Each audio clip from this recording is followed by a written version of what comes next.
Good morning. This is the Citrus County Planning and Development Commission public hearing for April 20th, 2023. If you would like to join us at this time, I invite you to please stand for the invocation and remain standing for the Pledge of Allegiance. Dear Lord, please give us the grace to be understanding, patient, and tolerant. With these attributes, we can conduct our work in a manner which will be pleasing to Thee, our county, and its residents. In the Lord's name, amen. Amen.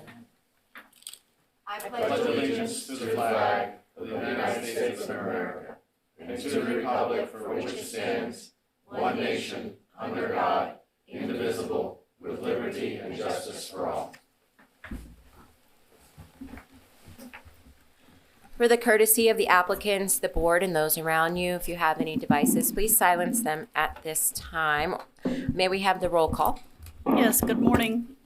The following Planning and Development Commission members are present this morning. Stacy Worthington, Chair. Richard Barnes, First Vice Chair. James Royce, Second Vice Chair. Robert Bass. David Bramblett. Kurt Stone. Carol Scragg, Alternate. And Chuck Dixon, School Board Representative. Thank you, Cheryl. If any person decides to appeal any decision made by the commission with respect to any matter considered at this hearing, he or she will need a record of the proceedings, and for such purpose, he or she may need to ensure that a verbatim record of the proceedings is made, which record includes testimony and evidence upon which the appeal is to be based. During the public input portions of the meeting, individuals are given 3 minutes and representatives of an organization are given 5 minutes. When anyone wishing to speak comes to the podium, please complete a yellow form and hand it to the recording secretary. Please print your name, address, and the number of the application for which you are speaking on the form. The yellow forms can be found at the podium by the door. If representing an organization, a letter of authorization must accompany the speaker or be on file. Comments will be limited to the topic being heard. Please state your name and give your address for the tape record. At this time, we will open up to the public. If you have, this is an opportunity to come forward and address the commission on anything that you wish, not specifically the applications that we have today, but if you have any other issues to discuss. Anyone? Okay, seeing none. We didn't have any minutes to approve. Do you have staff announcements? One quick announcement. We have Stephanie Stevens that's joined our division. She's over there in the blue as a new coordinator with land development. I will have announcements after the meeting, at the end of the meeting, before we adjourn. And in the absence of the county attorney, I'll go ahead and proceed to ex parte communications. Does any member have any ex parte communications on PUD 2301 or PUD 2302? Ms. Scragg, we'll start with you. None. None. None. Site visits. Site visits. None. None. Thank you. Okay. If the applicant is present for PUD-23-01, can you please come to the podium and may we have the introduction? Yes, ma'am. Thank you. Good morning. Morning. PUD 2301, Michael Wilburn for Tampa SRK LLC. This request is to establish a PUD on 24 acres for multifamily uses in the MDR district. Aerial view of the subject property. View of the subject property from North Haggerty Point. Looking south on North Haggerty Point. Subject property from State Road 44. Looking east on State Road 44. Looking west on State Road 44. The master plan submitted by the applicant. Thank you. Thank you. Good morning, Mr. Wilburn. Good morning, Commissioners. This morning I am representing Tampa SRK, and the project before you is an approximate 24.34 acre site, which on the current and future land use maps is designated MDR, as well as a portion of PSO, which is the future development you see at the south of the page before you. As previously mentioned, this project is currently zoned MDR, the portion in question, and it is so on the future land use map. MDR in our land development code allows for 4 units per acre by right, and up to 8 units per acre with a planned unit development, which is what's before you. This property, as you can see, there's a line of demarcation, if you will, between the MDR and the PSO. It's a red line that's dashed just through the retention pond that's shown there. And so this property is currently consisting of two different zonings. About 18.84 acres, which is on your master plan there, is currently MDR, and 5.5 acres is currently PSO. According to our land development code within a PUD, an applicant can request on this particular site with those 18.84 acres up to 150 units. Without a PUD, an applicant on this site with that 18.84 acres can build up to 75 units by right. The request before you is to build 86. So 75 by right, and we're requesting to build 86 total units. These units consist of two different models. As you can see, the upper loop will be 30 duplexes, and the portion in the middle of the site plan will be 56 townhomes consisting of 7 two-story buildings. The 86 homes proposed equate to a density of 4.5 units per acre, which is significantly less, again, than the 8 units per acre, which is allowable as a request. The duplex units, again, on the north side in that circle, are approximately 2,006 square feet under roof. They have their own garage. And the townhomes that you see in the middle of the page are 2-story, and they're approximately 1,360 square feet each under roof. The total impervious surface area on this site, as proposed, is 37.4%, which is under the allowable of 50%. And the floor area ratio proposed on the plan before you is 0.18, well under the 0.4 that is allowable. As mentioned in the staff report, this project will be serviced by both water and sewer. This is a net benefit. Water is available, but it's a net benefit to the surrounding area because sewer currently is about 1,700 feet away. You may have that in an exhibit or in some backup material from the county utility department. The owners have stated that they will bring sewer to this site, which would allow also future people to tie in along that route and current people to tie in, as well as future development to tie into that line at this project's expense. The property will have both a mail station as well as a dumpsters collection area, which are both shown on your master plan.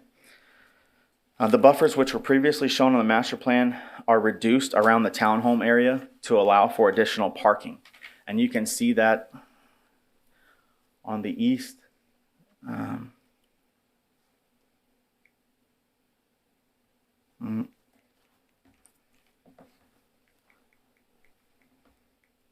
I guess the magnifying thing's not, there it goes.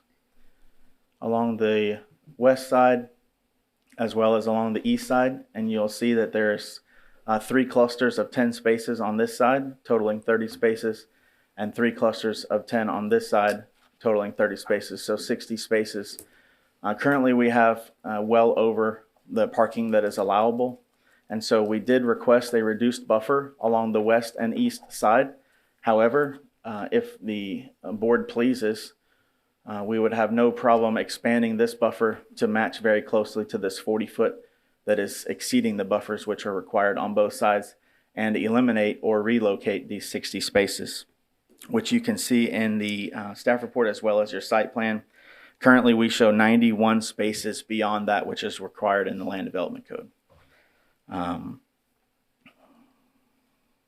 So we would consider, if the board has pleasure, to allow that buffer on the east and west side to be the same as what goes around the duplex units above, which would be about a 37 to 40-foot buffer, and relocate and or remove those parking spaces.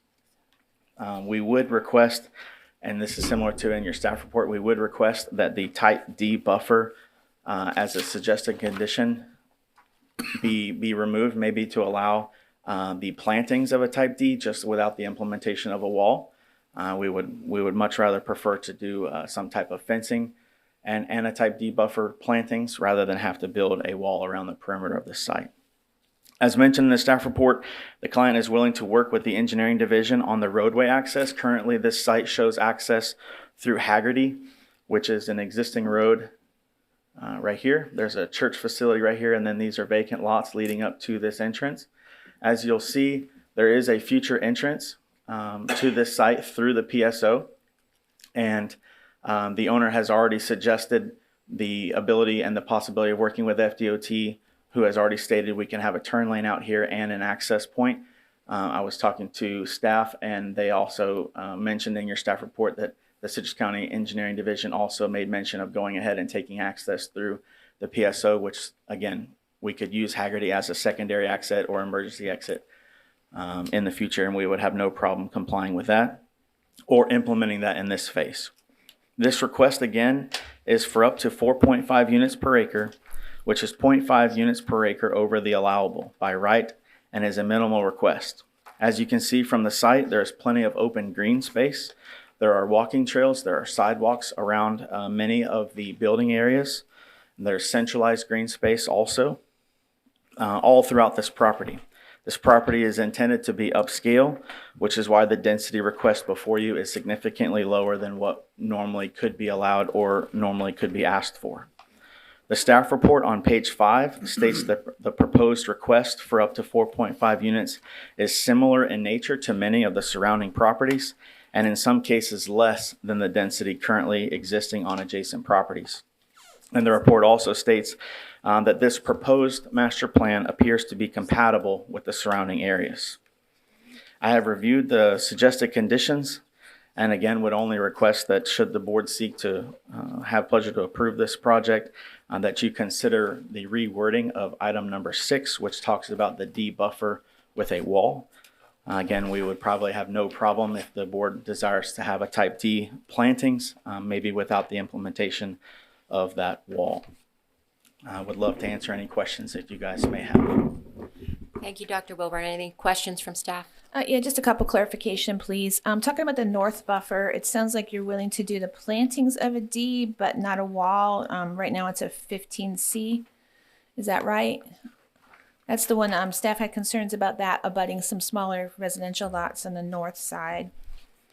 So on the north right now, I'm sorry, 40B, and you wanted, yes, but sorry. it requires a, Yeah, the 40 foot would be a protected buffer anyway. So if that needed the requirements of a type D, that again, that would be no problem. okay, is there anywhere else you wanted a D?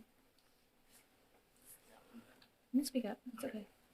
Yeah, the other part that was a concern was the east side of the apartment units where the parking is right abutting the smaller residential lots. Yes. That was one of the other areas that staff felt a type D would be more appropriate than the proposed type C.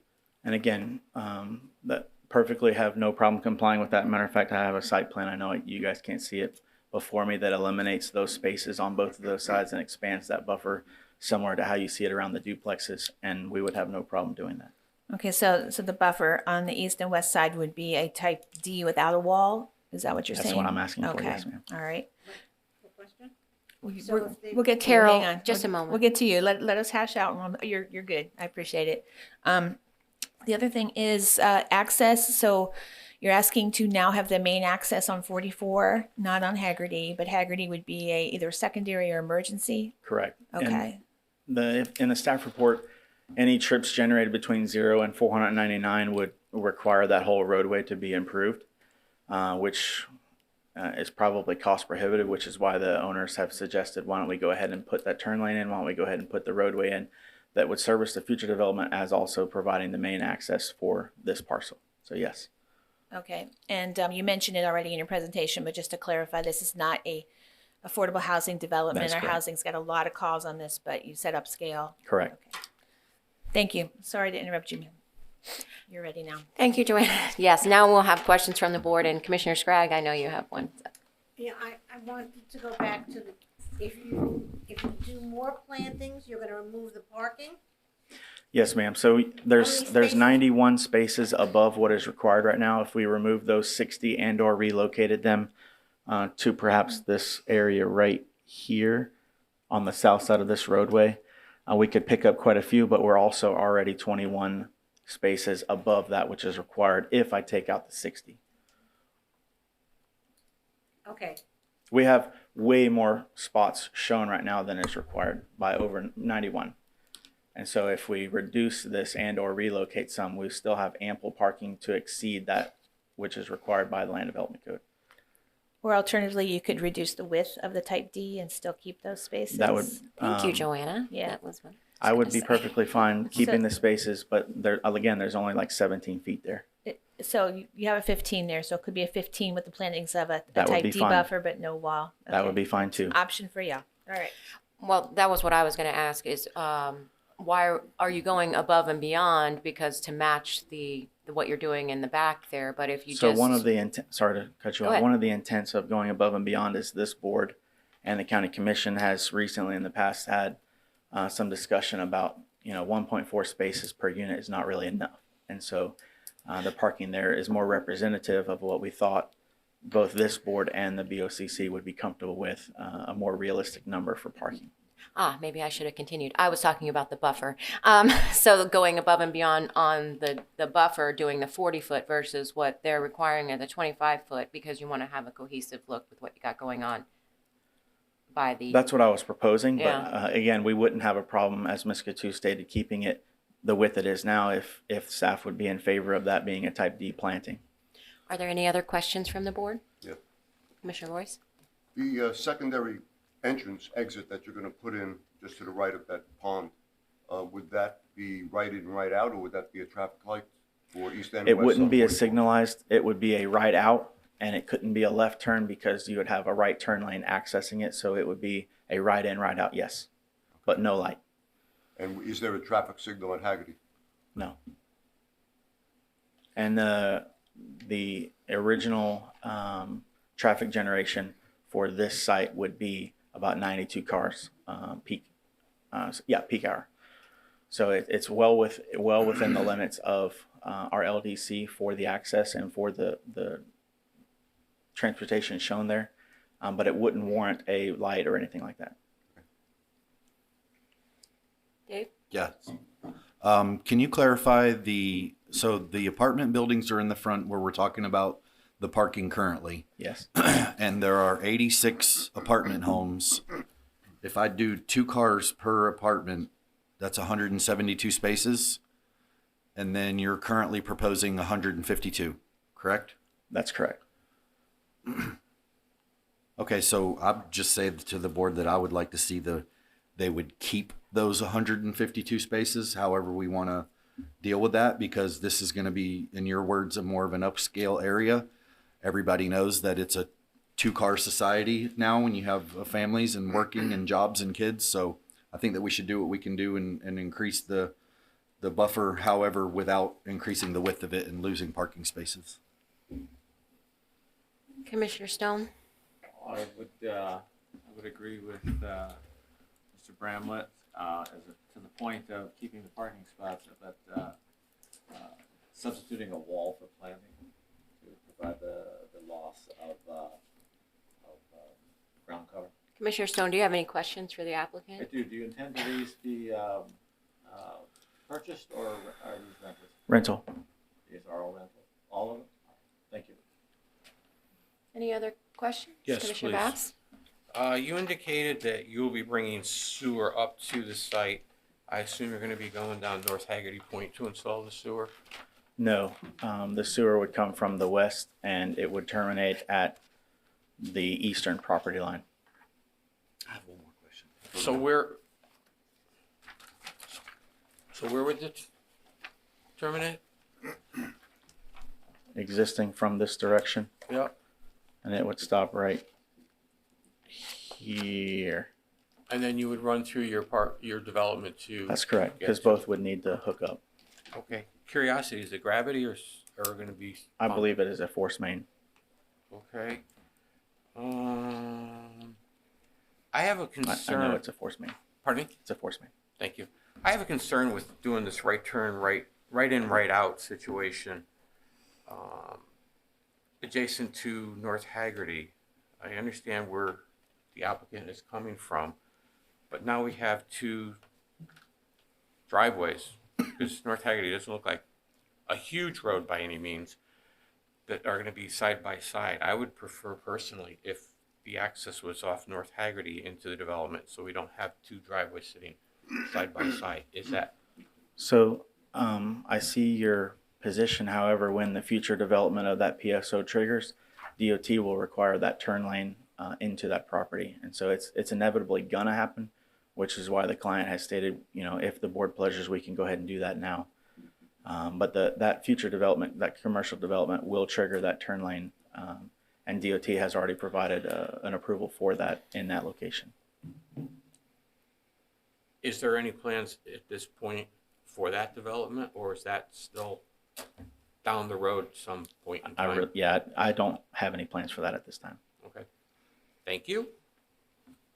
Commissioner Bramlett? Just to follow up on what Mr. Bass was saying, I would prefer to see that access there if DOT says that it's fine, especially during the construction of this particular project, to keep Haggerty Point less traveled for all of the people there and all the heavy equipment that will be going back in there.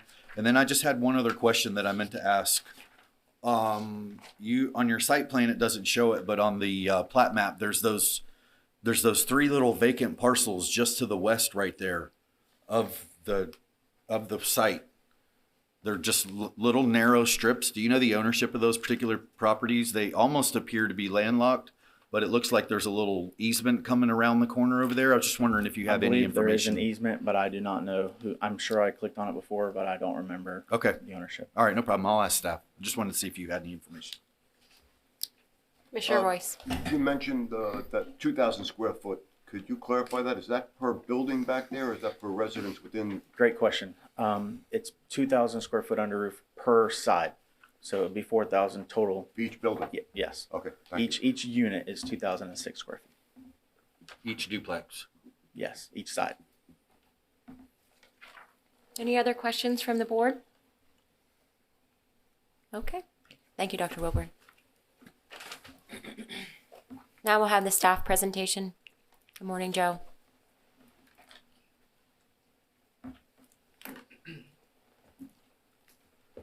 Good morning. Joe Hockadell with Citrus County, Principal Planner. This application is requesting to establish a master plan on the subject property to allow for a multifamily development within the medium-density residential and professional service and office land use district. So here you can see where the split is there.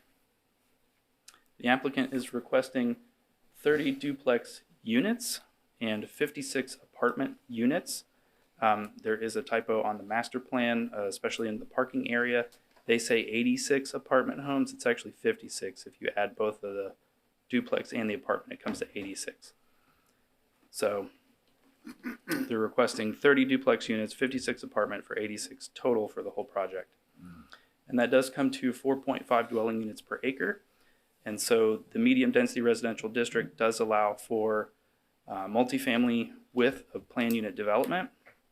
And it also allows for this density with a planned unit development. And to get to this density, they also have to have central water and central sewer, which Dr. Wilburn has discussed. They will have that. So they were originally proposing to take access from North Haggerty. Now, based on the conversation this morning, it seems like they're going to try to get away from having their main access on North Haggerty and have it from State Road 44. Technical Services did have some comments with North Haggerty. Basically, they would have to widen that road to county standards to use that as an access. So the property does abut the Meadowcrest development on the north side, and there's a small residential community that's located on the east side of this, and there are some non-residential uses on the south side and to the west. The deviation being requested, we kind of talked about, was for the landscape buffers. They're doing a 40-foot type B all the way around the duplex units here, and then a 15-foot type C basically for the rest of this down here. And we've already discussed staff's concerns with that. For the parking calculations listed on the master plan are a little off than what the land development code requires. They have 60 spaces for the duplex. That's actually the minimum required. Land development code requires 2 parking spaces per unit for duplexes. So having 60 is actually the minimum that they need there. However, for the apartments, as I stated, they say 86. They actually have 56 apartments. And the land development code does require 1.4 spaces per unit for multifamily. So the 152 they have is well over the 79 required. So the proposal does meet floor area ratio standards, impervious surface ratio, and all the required setbacks. The applicant is providing sidewalks, recreation, and open space, although the calculations have not been provided, so we will need that permitting. So really the only unknown at this time is the future development PSO, and as Dr. Wilson said, they really have no plan for that at this time. And so whenever they do come in to develop the PSO for a future use, they will have to amend this PUD for whatever that use is. So the request is consistent with the comprehensive plan, as long as they have central water and sewer, and it is compatible with the surrounding area. And so the findings are positive, and we do have suggested conditions. I did have one modification to those conditions. It's number 1. It reads, it allows for 20 duplex units in the condition. It should say 30 because that's what the request is. And then we did tweak the buffer condition a little bit if the board wishes to do that. Is that number 6? Yes, go ahead, Joe. Yes, it's number 6. So we can change it to say a 15-foot type D without a wall shall be required to the east and the west, and then otherwise it will be as per the master plan. 15 or 25? 15 foot wide. He said there was only 17 feet there, Right. so. With that parking there, there's only 17 feet. Right. And if you wanted to entertain what the applicant said, the 44 access point would be the primary access point, with Haggerty either being secondary or emergency access, depending on if you wanted to go with that. Okay, we'll see how the discussion plays out. Thank you, Joe. Do you have any questions for Joe? Dr. Wilburn? The duplex units with 2-car garages, I believe in the land development code, that counts for parking. I think you're going to have to, I'm sorry, I don't think they can catch you for hearing. Thank you. I don't know, so my only question would be the duplex unit with a 2-car garage, if the 2-car garage would count for each unit as parking, and then you have also additional parking in the driveway, so maybe there still would be at least 60 extra. Yeah, a 2-car Okay. garage would count as 2 parking spaces. Dr. Wilburn, Commissioner Bramlett has a question for you since we had a little couple changes here. Right. So my question is now we're back to this buffer and this parking because the 86 units, 56 is much less than 86. So you are at 152 spaces when 112 are required, and that means we have. Okay, so that space where you said, or that Haggerty access is right there where the road comes around and would access, how many parking spaces do you think you can get in that area right there? At least 20. At least 20. So we would like third the parking spaces, and they would still have plenty of parking spaces. Yes, but also keep in mind since the duplex units have garage, that there's still an additional 60 spaces as a buffer. Right. Yeah. So my point is if like Mr. Stone was talking about the wall, I don't want to see a wall, but if we could move those parking spaces to in between the two units, between apartments and the townhouses or the duplexes, and then we could increase the buffer to 25 feet on those sides, like type D 25 foot, then I think that would probably be a little bit better for all of those residential properties that surround this project. If the board had pleasure to do a 25-foot buffer, I could probably put parallel parking all the way across there too, and maybe get closer to half of that instead of a third. Thank you. Are there any questions from the board for Mr. Hockedell?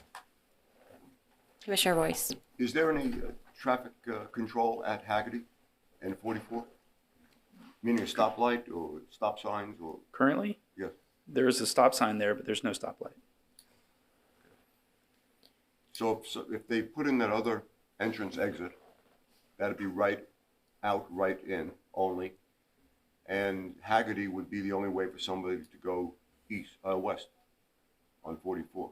No, it's a suicide lane there. That's what I mean. It's, It Right. could go either way. yeah. So that would be the only way for somebody to go east from the development. All right, thank you. Commissioner Bramlett. Can you speak to the parcels to the west that I was talking about? Oh, I do not know who the ownership is for those parcels. They're obviously zoned MDR though. That's what the map's showing. Correct, yeah. Okay. Joe, those parcels, I had a question about those also. They look landlocked. Do they have access? You know, I don't know if they do or not. I didn't really look into the entitlements or the easements or anything that might be for those parcels to the west. So I don't know if they have deeded access or not. Well, what does that mean? Like they have the right to have access to their property. Right, but I don't know if they have anything right now in their deed saying that they have an easement or anything providing them access. It looks like there's a little bit of an easement some there. I don't know what that means. Right, I don't think they have an easement through this particular application Right. site. I think, Right. and I don't know for sure if that's actually their access, is this little sliver right here. Yeah. But this is one parcel and then there's two more up here. So I don't know if they all have. Sir, I see you raising your hand in the audience. We're running a quasi judicial procedure here, so we're gonna go through our steps and you'll have your opportunity to speak. Any other questions from the board? Okay. Seeing none, thank you. And now it comes. Okay, now we're going to open the public portion of the meeting. And if there's anyone present in favor of the application who would like to speak, please come forward to the podium. As a reminder, individuals have 3 minutes and members of an organization have 5 minutes. When speaking on this application, please address the board. If you have any documents you want to be entered into the record, please provide a copy to the recording secretary. Is there anyone in favor of this application? Okay, seeing none. Is there anyone opposed to the application? Please come forward to the podium.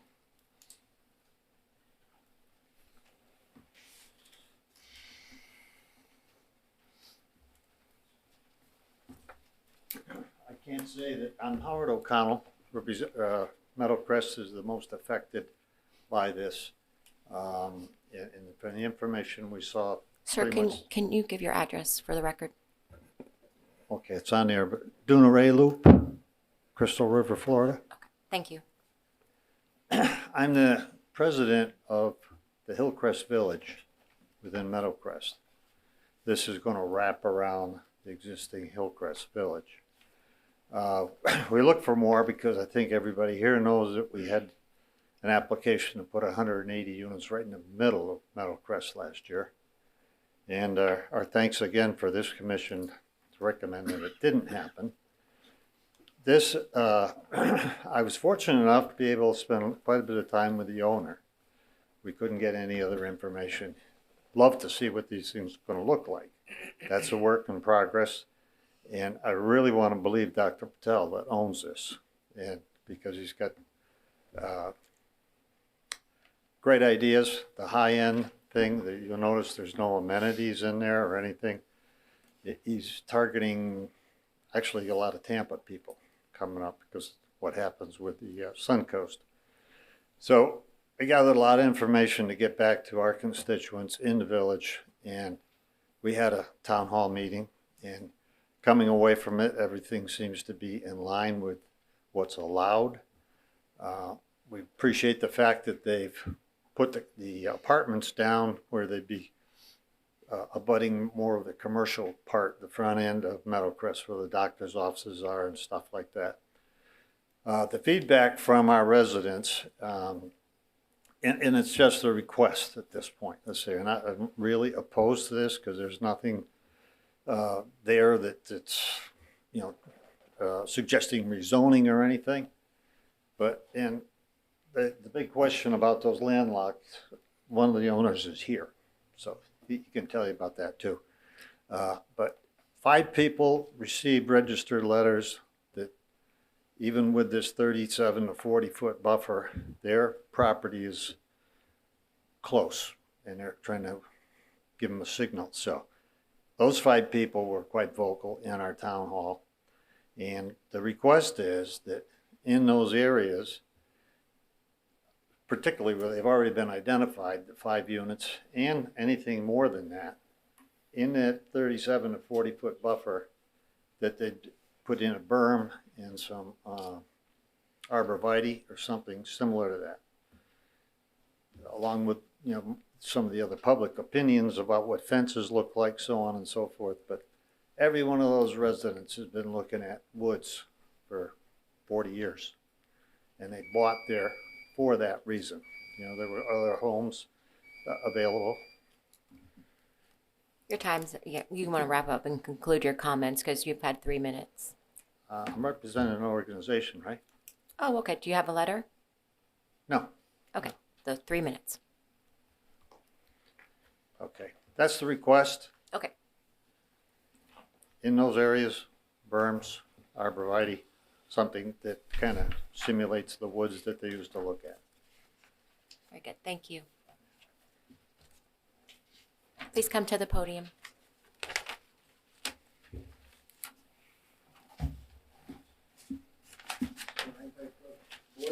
No, you can hand them to the recording secretary. Sure.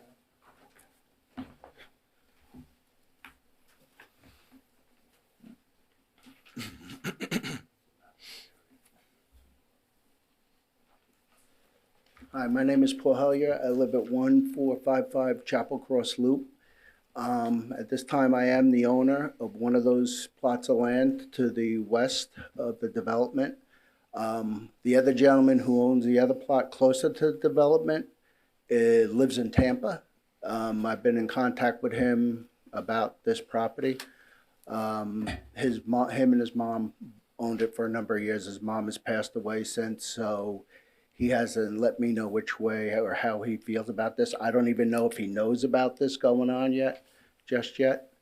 But I just here to say that as far as I think the people that are adjacent to me on Chapel Cross Loop, I don't think we have a great deal to worry about this as long as those 2 plots stay there, and maybe a berm between that building and the plot. And also on the north side, the people that are most likely affected by this are the people on the north side of Marlboro Loop, where that borderline is 40 foot, I guess is going to be closer to them. They may be a little bit higher, so views from those buildings to their homes, they're worried about those views of people looking back and forth, depending, because the wood is not too dense, so you most likely can see through it. And that's one of the things they're worried about. As far as my opinion on this, I think there should be a berm put all the way around on this, push back, maybe a fence on top to keep, people's privacy to themselves.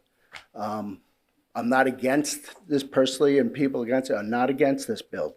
It's going to happen sooner or later, and that's what, the property is there for. I want to throw 2 more things to this. Within the last 6 months that I've lived at this place at my home for at least 3.5 years, and within the last 6 months, there's been a bear sighting on that, and that bear is most likely coming from that property. There are gopher tortoises there. They do come out once in a while, circle around and go back as far as wildlife goes. And I never heard of it before, but it's from the man in Tampa that I talked to. He said they do have skirts, or it's like a lizard type animal that I don't know if it's protected or not, but he said these are back there too. So I just wanted to make people aware of what's going on, especially the bear, because that's been, this past week has come out supposedly. I don't have pictures, I wish I did, but he's drinking supposedly from water because it's so dry and everything right now that he's starting to come out. And I'll try to get pictures of him to show people that something is there. People have seen him, and that's it right now. Time's up. Thank you. Okay. Anyone else opposed to the application? Please come to the podium.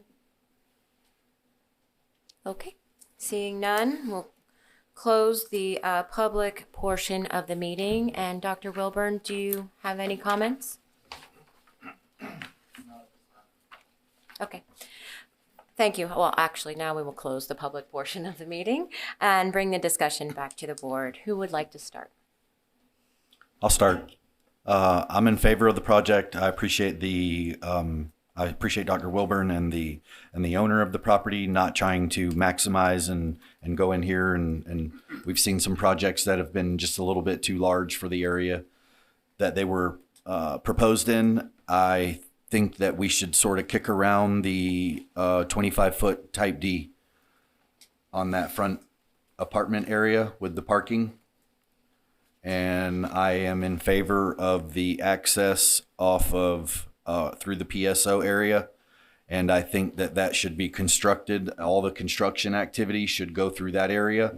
And then I think in the future, Haggerty would just be an emergency access or a secondary access, just to kind of relieve the traffic on that road. Thank you, Commissioner Bramlett. I too agree with Commissioner Bramlett. I'm in favor of this project. I think we need to work on the conditions. I would like to see as part of the conditions that, we're going to have access through the PSO off of 44.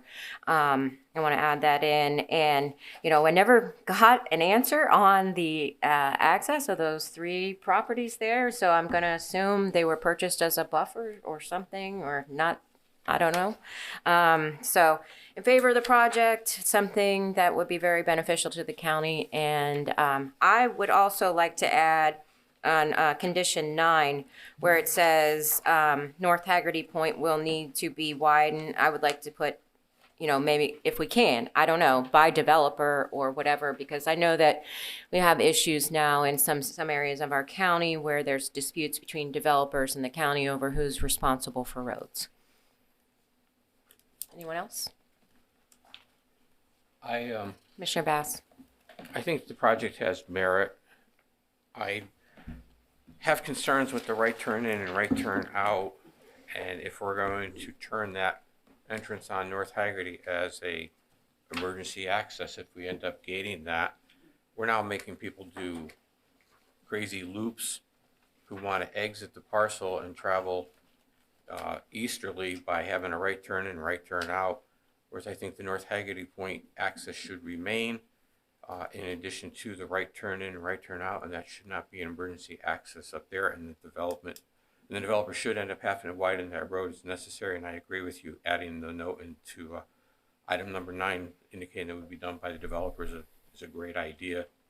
And if we're going to talk about conditions, I think we should make the condition or add the condition regarding the right turn in, right turn out will be built by the developer at this time as well. As far as the plantings, I'm okay with leaving it as it is for its width, but I do think the idea of doing a type D plantings is very appropriate for those areas. Thank you. Any other comments, Commissioner Royce?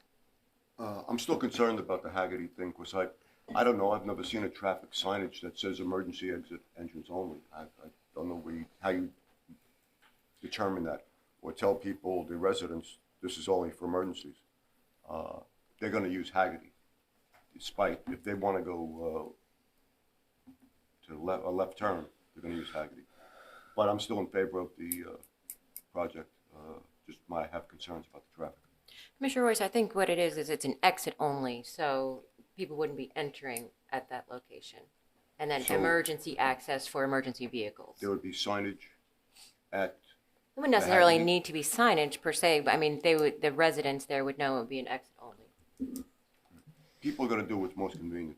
And Sure, they could exit there. And that's what's gonna happen, so. Anyway, I'm still in favor. Okay, well, we're looking for a motion here. Any other comments? I actually have a question, because I don't see anywhere in the reading, unless I missed it, where it said that that's a right turn, right in, right out only. That's a suicide lane there. Why wouldn't somebody be able to come out right there and go left? I believe that the applicant indicated it would be right. The turn in, state right said it turn was out. right in, right out only? Yeah, they're not gonna let us turn left if we do that turn lane. That's correct. So they would enforce that via a median of some kind. Correct. Okay, they would, right.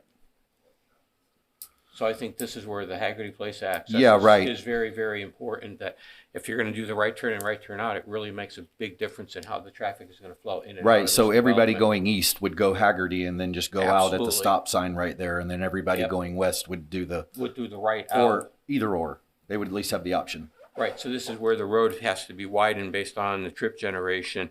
And as Commissioner or Chairwoman Worthington stated, that adding by the developer for the widening is a very appropriate thing to do based on what we're seeing with other development within the county.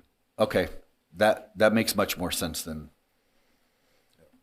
So you're rewording the conditions, which is great. That State Route 44 would be the primary access point for this development, and we would keep condition 9 slightly changed. At time of permitting, they'll need to submit a trip generation analysis that address existing and proposed traffic on North Haggerty Point. Obviously, that's going to change if we have a 44 access as well. So North Haggerty Point may need to be widened by the developer to meet the standards in the LDC. And I'm saying may because the trips, once they go out on 44 too, may not trigger the widening, but you're putting that in as an option. They would have the 2 access points. Could you add anything in there that the new entrance created would be the construction entrance? Absolutely, if you want to do that. Construction I traffic think is limited to 44. that's important for that road. That's a small road now, obviously, and I think that's important for those residents. Do we have a consensus on that too? Yeah. I have a concern with that because you go end up to that same situation, Dave, where if the construction traffic wants to go to the east, now they're locked into having to take the right, go down the road, find a turnaround spot, and then go back out. So, Well, at least, I'm just saying it would be there for the construction, at least be constructed during the construction. If they want to go out the opposite way, at least we're halving the Okay. trips on that road. all right, good point. Right? You're very good point. Madam Chairman? Commissioner Stone, So what's our position on the buffers? condition 6. So it's gonna stand as it is? No, the staff recommended an alteration and we need a consensus from the board. Right, that was a 15-foot type D without a wall, which shall be required on the east-west side of the apartments, correct? Otherwise, buffers shall be as shown on the master plan.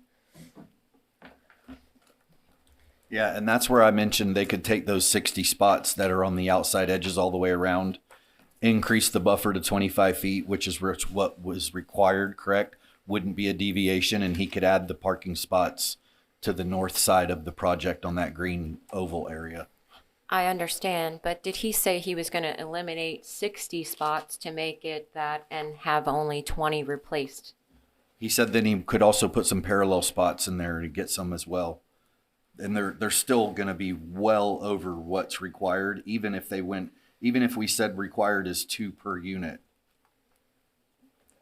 which is what we all sort of kind of believe in today's economy anyway. I just said that because Mr. Stone was talking about a wall, and I don't want to see a wall. Like, I don't think that we need to put a wall. It's going to be unsightly. It makes it feels like a compound. I just don't like walls unless it's a commercial around residential. This is residential. So that's why I even brought that up. I personally would not like to see the reduction in the parking spaces. I think that we talk about 2 spaces with what the applicant has provided. We also have to think about the opportunity for visitors and everything. So I personally would not like to see a reduction in the parking. I think the 15-foot buffer type D plantings would be quite sufficient. I'm fine with that. I was going to say, I agree with Mr. Bass. Yeah. My goodness. Amazing. All right, so that's a consensus then. For the purpose of a Thank motion, you. the Planning and Development Commission finds application PUD-23-01 consistent with the Citrus County Comprehensive Plan and the Citrus County Land Development Code, and that this board recommends approval with the updated conditions of the application to the Board of County Commissioners based upon the evidence and testimony presented and the staff report and conclusions regarding this petition. Second. We have a first by Commissioner Bramlett, a second by Commissioner Bass, and you did say with the amended conditions? I did. Okay, excellent. Is there any further discussion? All in favor, say aye. Aye. Opposed, say no. Okay, motion carries 7-0.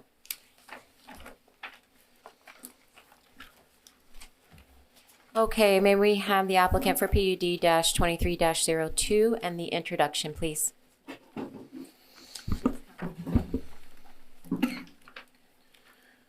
Good morning. While everything's being Good morning. set up, not sure that this is my presentation. No, we're going to do, if it's okay, we're planning on doing the coordinators first, and then you'll have your opportunity. Absolutely, no problem. Go ahead. Thank you. PUD 2302, 2022 Lecanto LLC. This request is to amend an existing PUD approved in 2022 that is currently under construction. This is looking south on North Lecanto Highway. The site is currently under construction. This is looking at the southeast corner of the site. This is looking north from the site.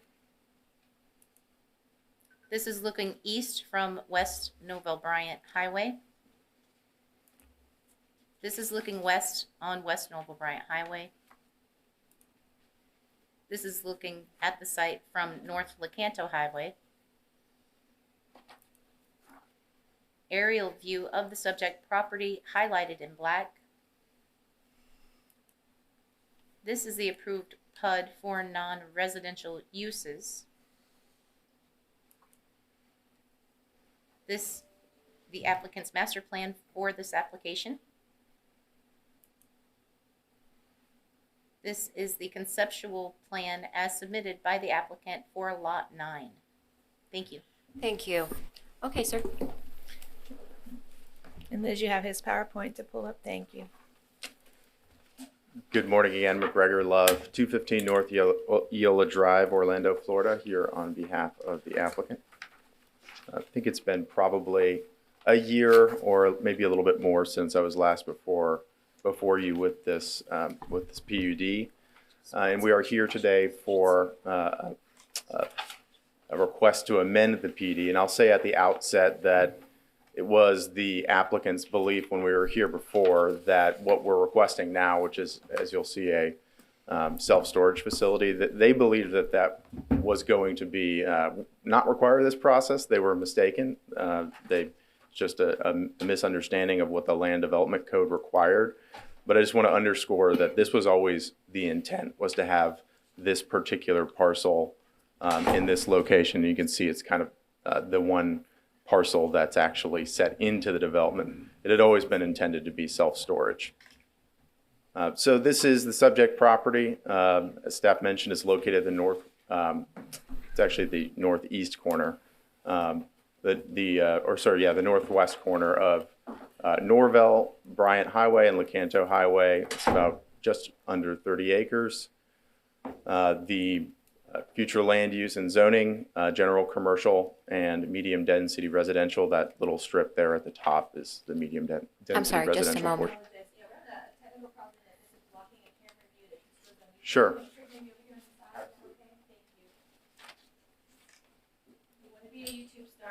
I appreciate that, Joanna. They have a camera coming actually at you guys, so, and that was blocking it.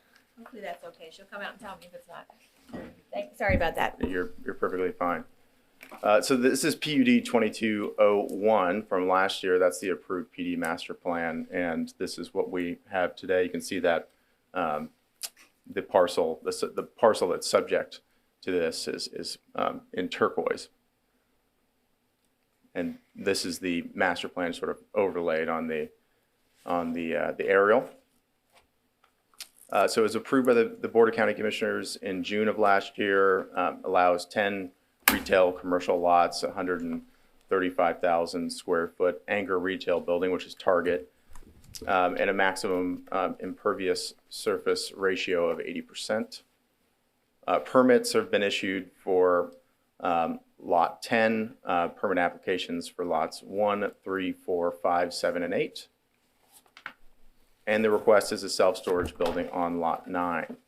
So that just is a zoomed-in view of Lot 9, again showing, you I guess call it an in parcel. It's sort of set back there, And because of that, was always intended for self-storage and is sort of the most appropriate lot on the property for self-storage.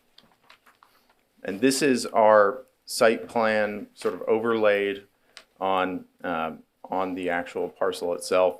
There's a few changes to this site plan that I will note as we kind of go through everything that were based on staff's comments and some of the issues that staff had with our requested deviations.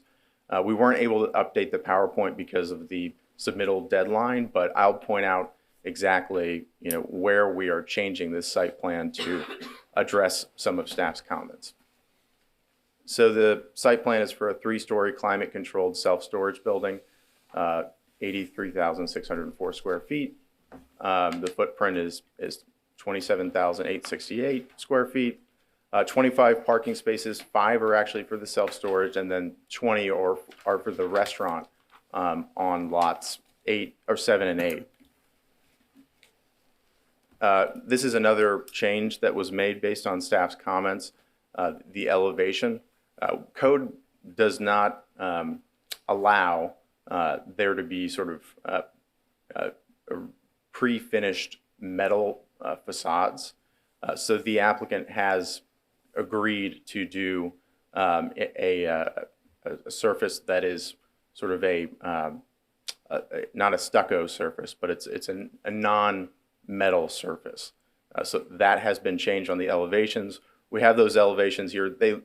They look similar to this, but just note that it is not the material that staff identified as being inconsistent with the land development code. So just for context, those are the north and east elevations.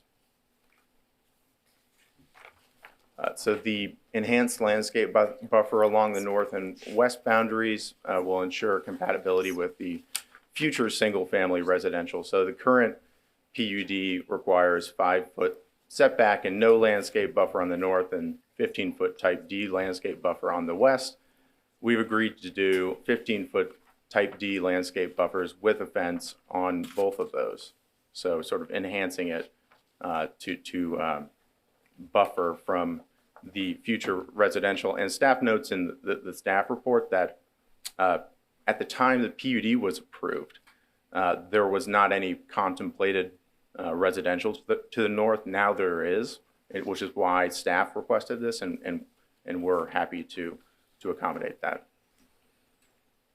So we asked for a recommendation for approval, just so that to be clear, we have no issue with any of the recommended conditions from the staff report.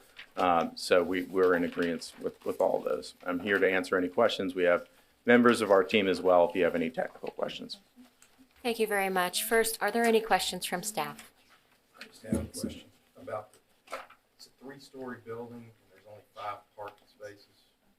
What's the typical user of the facility like that? Is it like a homeowner who brings stuff in a cart and takes it into the storage facility, or what kind of, who's the client? I mean, is it going to be like the neighborhood around?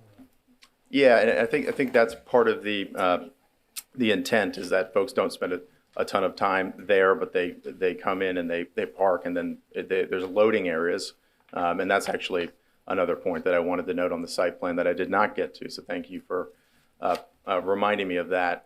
One of staff's comments was, the requested parking deviation. They weren't sure about it because the original site plan didn't identify, specifically delineate loading areas. So what you didn't see today, but what we've agreed to, is that we will provide 5 delineated loading areas, and that's principally where the users of the storage facility will be parking their vehicles. Although it's not technically parking, it's loading, but that's really where the users will be when they're using the facility. And I think that to your point about who will be using this, my understanding is that the development to the north is single-family attached buildings. I believe they're townhomes. So presumably, those folks may not have as much storage in their townhomes as the single-family folks to the north. So that would be the intent, is that they would use that. I just asked that question because I don't think we have anything like that in this county yet that's like that.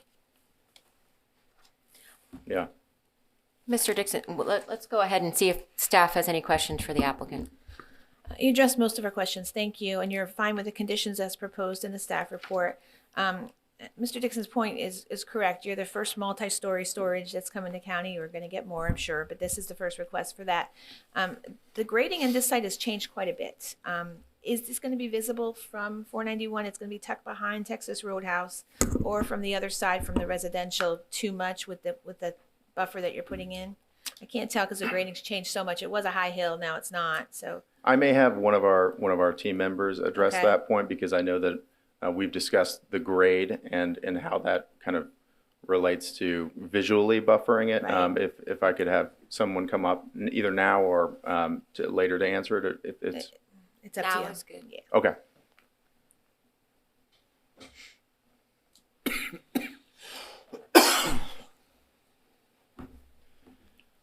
Good morning, Will Morning. Anderson, Ferber Company, and 2022 Lecanto LLC. So actually, if we could go back to the site plan here, just to explain some of the grades. So as you can see, yes, this was actually the most difficult. Our engineer will attest. This was the most difficult site to grade on the project. So what you have is on the northwest and northeast side of the property is the high point, basically. And it's approximately from there to the grade, it's about 35 feet of fall. So it is significant grades coming down. So at the top of that grading, we propose the fence with a landscape buffer. And then you have a very gradual slope down to the drive aisle then, which circles the building, as you can see. So to answer the question is, yes, it's a 3-story building. Part of it is actually, sorry to keep on going back and forth, but part of it is actually, as you can see here, the left side of this rendering, to better illustrate, is actually going to be slightly below grade. So there it'll be 3-story, but then part of it will be slightly below grade on the side there, because the grading of the parcel dictates that. So you're going to have some climate storage on the bottom level there as well, which is actually very interesting. But to answer the question, really only about the first story will be visible from behind the project, because of the natural grades of the area, you will barely be able to see that first story. So it'll look like a single-story building, is what I anticipate. From the road itself, it's going to be slightly above the Texas Roadhouse parcel, just slightly above it. But you're still going to have, that restaurant with that use right in front. So from the road, you're really, when you're driving in your car, you're really going to see the Texas Roadhouse and maybe the building behind it. But it's going to be very well. It's not going to be right up against the road with a 3-story look. If that answers the question. It does. It answers my question. Okay. Sorry. No, you're good. Thank you. I have nothing else. Thank Okay, you. thank you. I have a question. Commissioner Bass. So I think you just stated that you have a high grade and you're going to put a fence and some plantings on the top, and you have a 35-foot grade change, and you're saying that you're going to slope down to it at a gentle grade. What's a gentle grade in your view? Yeah, so our engineer is here as well. So we actually have a grade back area off of our property that's part of our original PUD with the adjacent property owner, because he is at a very high point as well. So we have a 3-to-1 slope, Kyle? 4-to-1 slope from the very top of that grade back area, which is about 60 feet past our property line, a 4-to-1 slope all the way down to the driveway in the building. All right, thank you. Yes, absolutely. Wait, I have a question. Commissioner Scragg. I have a question. From the corner of 491 and 486, if you're gonna be graded up, and then you're gonna go 3 stories, won't it appear from the corner of 486 and 491 that it looked like a 5-story building? Not necessarily, no, because first of all, the very first use on the corner is going to be about 10 feet above the road. So when you're sitting in your car, yes, you will be able to see some of the uses in the back, barely, but you're really going to see those first few uses as it gradually moves up the hill. It won't look like necessarily a 5-story building from the intersection. It won't be. You're definitely going to notice the target first. The target is actually a little bit higher on the left-hand side. You're definitely going to notice the target first. I got a question. That Hold makes on sense. just a second. Let me check back. Mr. Dixon, did you have any other questions? I kind of went to staff. No. Okay. I was just curious about who's going to use it. Commissioner Royce? I have a question about, you mentioned the other property where they're gonna have the duplexes. That's right on the, bordering this on the northwest, is it? Yeah. If I was standing in their driveway, where would that fall with your 25-foot building or 30-foot building? Yeah, so really, probably our engineer would probably be a better person to answer that. We don't know their grading plans off property. So to really accurately answer that, we would have to know exactly what their grades are to determine our grades. My question is based on the fact that we're talking visual. Right? Yes, And if they're gonna absolutely. build townhomes there Yes. that have a visual of a 30-foot wall that's gray and Yeah. fluorescent green, that's not gonna bode too well. And I'm wondering that if you're standing at ground level for those proposed buildings, where it's going to be and how much of your thing is going to be visible, because they'll be looking down at it, correct? Yes, they'll be looking down at the target and the whole commercial development there just because of the way the natural grades go. But they are set from the site plan that I've seen from them, and I don't think they've done actual construction plans yet. They've gotten their PUD approved. But from what I've seen from their conceptual master plan, those townhomes are set back at least 400 or 500 feet from our property line. They're more grouped. If you look at the map here, right where that 2100 is, do I have a pointer?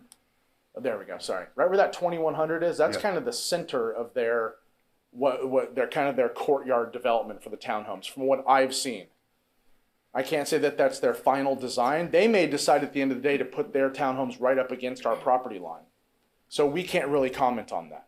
One other question. But from what it is right now, we will have a lot of natural buffer in that area. One other question, with the steakhouse, you said they're going to share the parking lot. What is going to be the difference in elevation between the entrance to the steakhouse and the entrance to this? Is it going to be like stairs? They're going to be... They're right here are the proposed shared 20 parking stalls. Yeah. And what the steakhouse has said is that will mostly be employee parking, so they can leave their main parking lot for their customers for the easiest access. But everything, this roadway and the sidewalks and there's going to be a crosswalk in between, is all going to be per ADA guidelines. There's probably going to be about a 10-foot difference in grade. However, that's all going to be per ADA. We can't build anything without per ADA standards. So there'll be ramps? Absolutely. If a And ramp there'll is be a required, 10-foot difference? yes. From the Texas Roadhouse building to the parking area, there's about 10 feet, but that's probably about 100 feet in distance. So all of it will be ADA. There will be grades, but every sidewalk has to be ADA compliant. Got it. Okay. Yeah. I have a question. Okay, Commissioner Barnes. Your 4-to-1, is that coming from the property line or from? No, the 4-to-1 slope is actually off-site into this area up here, about 60 feet. Right up here, off of our property. So it's 4-to-1, gradually sloping down into our property. And that property is for the townhomes? Yes, that's correct. And we've coordinated with that property owner for that easement area, that grade back area, which will tie into his property better. Then what type of fence are you talking? 15. Well, along that area, the 15-foot buffer is a 6-foot tall white vinyl fence. And then how many units and what sizes are these units going to be? It's a mix by the loading zone with the shared parking. It's a mix of units, definitely. I don't know exactly the number of units for a 3-story building, and I don't even know if they know that quite yet. That's done more through the building planning stages. Right now, we're just in the site plan stage. But I'm actually not sure. I can find that out. It's just a box, so everything's inside the... That's correct. Yeah. So it's a box, and there are units on the outside where people can pull up, unlock and unload their materials. And there are also, most of the units are interior to the building. So this is actually this type of use is actually it's a very low traffic, quiet, not a lot of cars. People pull into actually go back to the site plan. Each area has locked gates. Actually, I'm glad I got a chance to explain this. So the 5 parking spaces for the office, that's for people that don't have a membership yet or have an issue with their unit. They pull up, they talk to the office manager, someone on site 24/7, and then they actually pull into a locked gate with a code. And they pull back into the back, and there are drive-up units, and then there are loading zones where you pull up and go into an elevator to units on the inside. So it's actually a really nice, secure use, and majority of traffic is coming through that locked gate and going to their unit. I would just like to make a comment that you sort of clarified with it, but this whole parking thing, this is Citrus County that we don't have Texas Roadhouses and stuff like that around here. It's going to be very, very. It's coming. We haven't had it though. Okay. I just know the restaurants in this county, the parking is an issue at all of them. Yes. So if you're sharing parking, I just feel on its face, I felt like there wasn't enough parking on this. The way you just explained it, I sort of feel like it might be sufficient, but I would just like to add that if there's an opportunity to add a little bit extra, I think that you'd be doing yourself a favor. I totally understood. I think that with this use specifically, it's been shown that they don't need the actual dedicated parking spots because the majority of customers are driving in and going to their units with the loading zones we're going to be showing on the future site plan. We're just calling those areas out so you can see that there's plenty of room. Now for the Texas Roadhouse, the Starbucks, the Target, those uses, the Texas Roadhouse specifically, they're going to have 100 parking stalls on their site plus the 20 off-site. So they know how busy they're going to be because they know they're going to be one of the first sit-down restaurants in the corridor. So they realize they're going to be really busy. So they feel like 120 stalls they're good. Yes, it's going to be busy for sure. Yeah. Especially with the Target, there's over 300 stalls for the Target. It's going to be a busy center, absolutely. But we've worked really with staff. We really appreciate everything that we've gone through. We've worked really well with them to assure enough parking and safety and it is the grading on this project. No one has really worked on this type of project in Florida for commercial. We're finding that out as we're under construction. So it is a massive, massive operation. Yeah, because there's no hills in Florida. That's right. Just we get a little extra in Citrus County. Yes, and we're on the high point of the intersection. Yeah, right. So Target's really excited because they're going to be on the high point.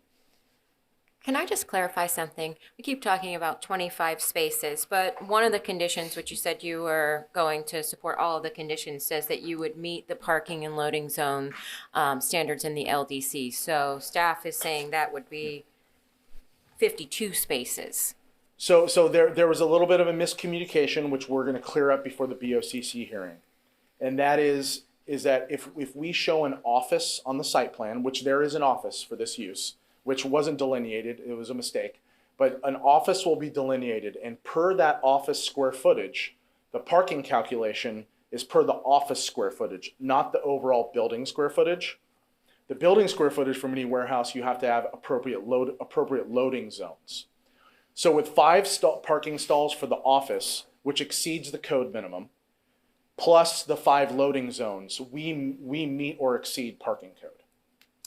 What was unclear, and I'm sure Joanna can go into detail, what was unclear, what we did was we didn't delineate that office space.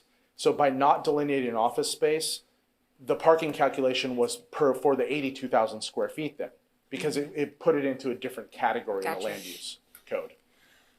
Okay. Anybody else have any questions? Yes. I do. Okay. Commissioner Royce first. Before you said that the exterior facade was not going to be metal and not going to be stucco, but you never said what it was going to be. Yes, so it's what it is it's a they call it a tough coat. So it's a panel, an ephes panel with a textured stucco-like material. So what is it made out of? It is made out of a combination of plastic and metal. So what it does is it shows right here, you're showing a pre-finished vertical metal panel just exposed to the world. What the tough coat comes out is it's a panel that's actually placed over the metal panel. So you have a stucco. This is actually an example of what that looks like. So it actually looks like a stucco material. It's textured like a stucco. And so what we're going to do is we're going to work with staff to assure that that meets land development code before we go to the BOCC. Is this company that you're representing, do they own one of these storage places on 50 in Brooksville? No. It's got the same color scheme. No, they don't. So in the storage world, you have the storage developer, the person that develops it, and then they license to an extra space storage, public storage. Those are actually storage operating companies to get into the business side of things. So what they do is they go with their corporate branding. They develop it. They go with their corporate branding, and then they take over the management of the storage facility. So you're the construction. We're the overall landowner developer that is developing the master structure of the project. Is that a similar warehouse setup in Brooksville? I have not seen that It looks project. identical to this, Yeah, including the color. If it looks identical, then it's a very similar product. I haven't seen it, so I can't comment. In other storage places that I've seen, they have a very secure fence around the parking area. Yes. Because do they do any outside storage? No within outdoor, that? no outdoor storage. They do not want outdoor storage, vehicles, no outdoor storage whatsoever. It's all interior to the building. And I'm assuming that the fire protection services are cleared on a 3-story building? That would be part of permitting. They're going to have to deal with that. But yeah, we've talked about 3 stories before. And that's why you have the 100% circulation around the building too. That usually meets the fire code, so they can get to all points of the building. Thank you. Commissioner My Bass? pleasure. Just going back to the grading for just 1 second. You had indicated on the left-hand side, you're going to be able to come down to a 4-to-1 slope from the adjacent parcel. On the other side, the north side, I guess would be, is that the same situation coming from a 4-to-1 slope from the adjacent parcel? That's coming correct. Down? Okay. And I want to be clear, we did that to work with the adjacent property owner because we felt that in those areas, a 30 to 40 foot retaining wall would have been required. Yep. We thought that would have been more unsightly for people to look at a 40-foot retaining wall. It's basically a big brick wall behind the, so we wanted to create a more natural slope with landscaping. We thought it'd be much better, and they agreed. And then this is for Joanna. The paneling that they're talking about, I don't know how much you know about it. I don't know anything. Do you feel comfortable with what they're talking about for a finish with this, or? Yeah, they sent me a link to it. It looks like it's a product line, so there's all different choices. One of them I looked at was a smooth flat finish, and I cringed and told them that. But there are variations that will be stucco. Like, we don't look for, it's not so much no metal as it's looking for appearance and having Right. some kind of stucco. So there seem to be some products in that company that actually will meet it, and we'll work with them on that. We're not getting any deviations requested for it, so they're going to have to.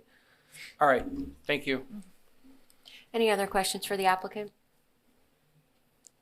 Thank you, gentlemen. Thank you. Appreciate it. Okay, now we'll have the staff presentation.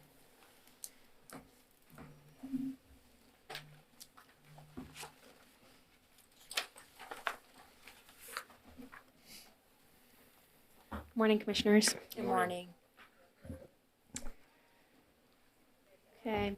This application requests to amend an existing PUD 2201 for non-residential uses in the GNC and MDR district, specifically to allow for a mini warehouse and to combine the out parcels.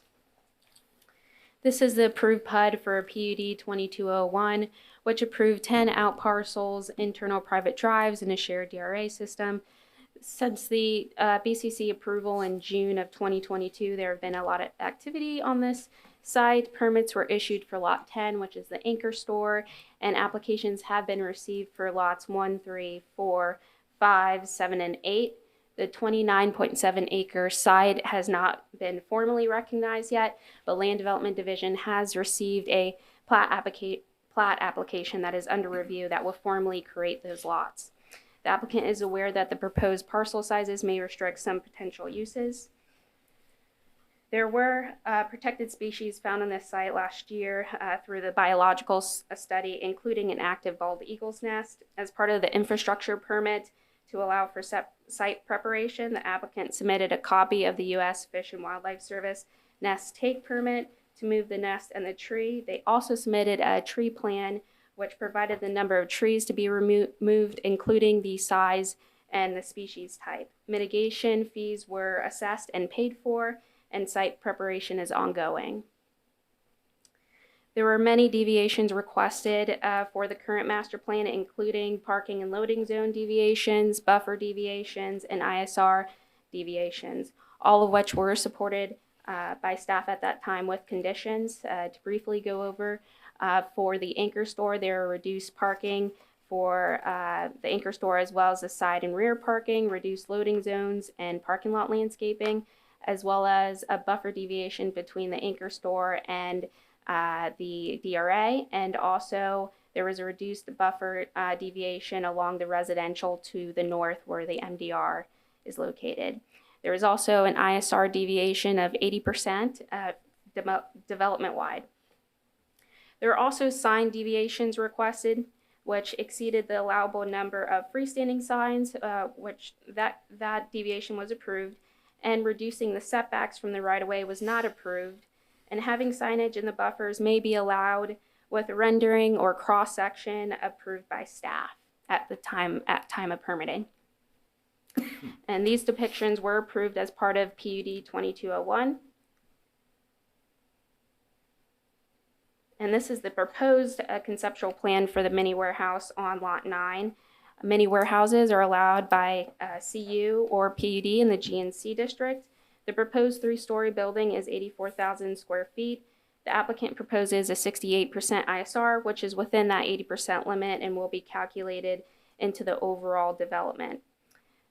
The project is at its maximum FAR, and that is 1.0 in the GNC district.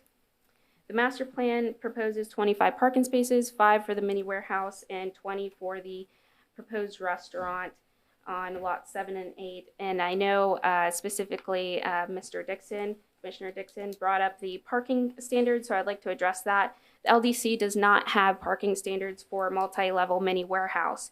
The LDC currently has states that many warehouses do not have to have parking spaces if they provide adequate loading zones, but the intent of the LDC was for a 1-story mini warehouse where the customer can drive directly to the unit.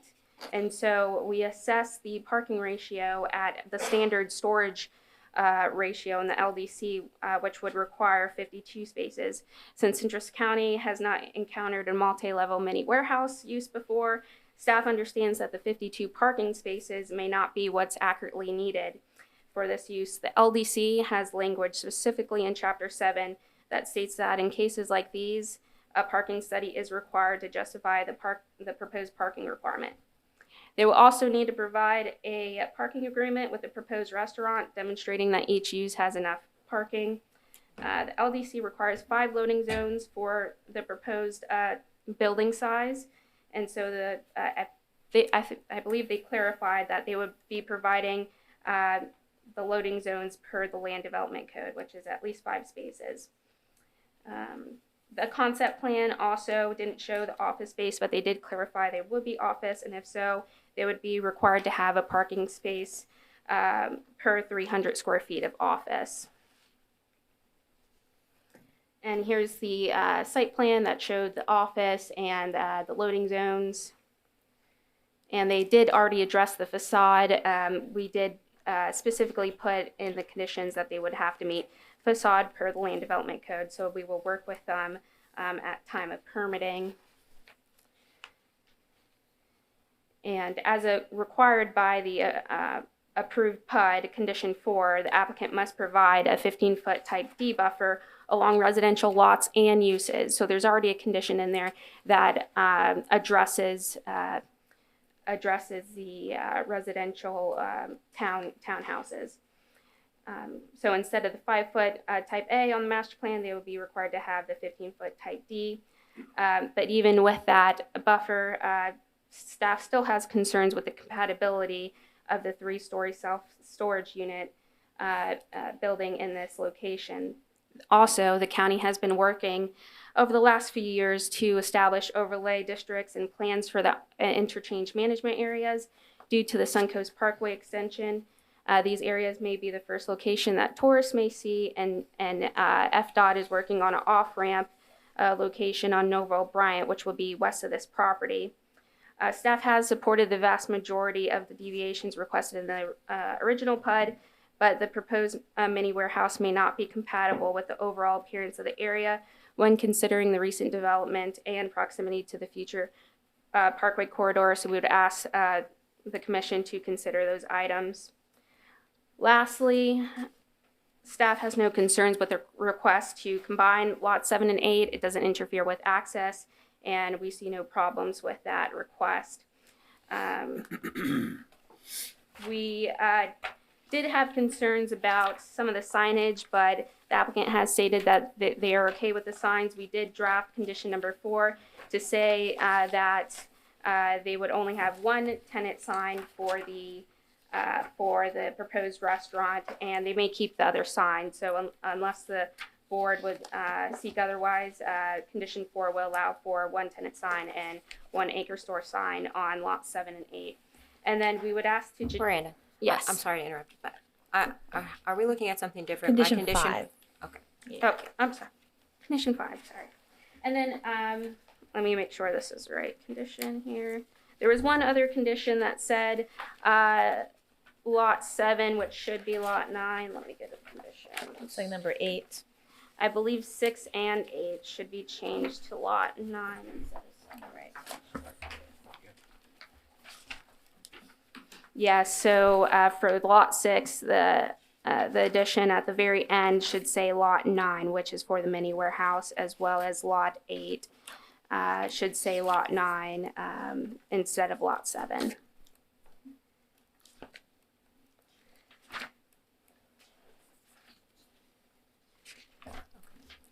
That's all. Oh, okay. Thank you. Are there any questions of staff from the applicant? While we're talking about conditions, in condition number 1, should we make a note that lot 7 and 8 are being combined? Does that have to be made in the recommendations, or is that immaterial? It's in the conditions already. It's on the new master plan, but if you would like to specifically state the combining of those lots, we can. I don't think we specify how many out parcels in condition 1. Yeah. We just talk about the master plan reference, and we're changing the date and then the square footage for mini warehouse. I think we've covered it. Okay, just want to Thank you. save us issues down the I road. appreciate it. Yeah, I don't want to be back for something like that either. Thank you. Are there any other questions, staff? I have one. Miranda, are there any specific deviations for this mini warehouse that are in the conditions that, I mean, there's so much here. It's like all the old stuff, all the new stuff, and it's combined together, but the buffers, they're complying with the buffers, the loading zones, the parking, everything is. They said that per they would code. meet per the land development code. So just to briefly go over, condition number 4 would already have that 15-foot type D with a vinyl fence along the residential units. Condition 1 specifically is for the mini warehouse allowance. Condition 6 would be to require the facade per the land development code, and 8 would require the parking study as well as the parking agreement. And that should satisfy the land development code requirements. So short answer is yes. They're Yes. meeting land development code or the existing conditions. All right, I Just sound like an elaborated. attorney here. or the existing conditions or land development code. They're complying. Yeah, okay, Yes. very good. Anybody else have any questions for Miranda? Okay, I don't see any. All Thank right, you. Thank you. Good job, Miranda. Thank you. That was Don't- very thorough. Don't be. Okay. I was being I was I being know. honest. I appreciate it. She is very thorough. The public portion of the meeting will now be opened. If there is anyone present in favor of the application who would like to speak, please come forward to the podium. As a reminder, individuals have 3 minutes to speak and organizations have 5 minutes. When speaking on this application, please address the board. If you have any documents that you want to enter into the record, please provide a copy to the recording secretary. At this time, is there anyone wants to speak in favor of the application? Please come forward to the podium. Anyone? Okay. Seeing none. Anyone opposed to the application, please come forward to the podium.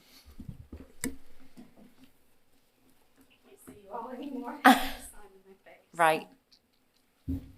That's so we can be YouTube stars. They could have left it there for all I care. Good morning and thank you for the opportunity to speak. Can you hear me? Yes, ma'am. Okay. My name is Shanine Moss and I live at 2893 North Osprey Cove Point in Lecanto. I just found out about this application 2 days ago, so it's been very difficult for me to do a lot of research on it. I was worried about that. I found it online, so I don't think I don't think that the project is in keeping with the upscale shops and restaurants in the area. In addition to that, as we all know, storage buildings are open 24/7. And I don't think that's appropriate for this area as well. It's hard for me to keep up with the continued zoning changes at this intersection.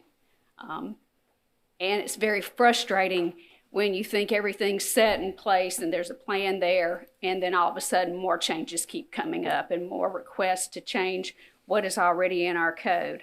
I don't think that it's appropriate for a storage building facility off of 491 with the issues that we have with traffic, especially the traffic from this area to Highway 200.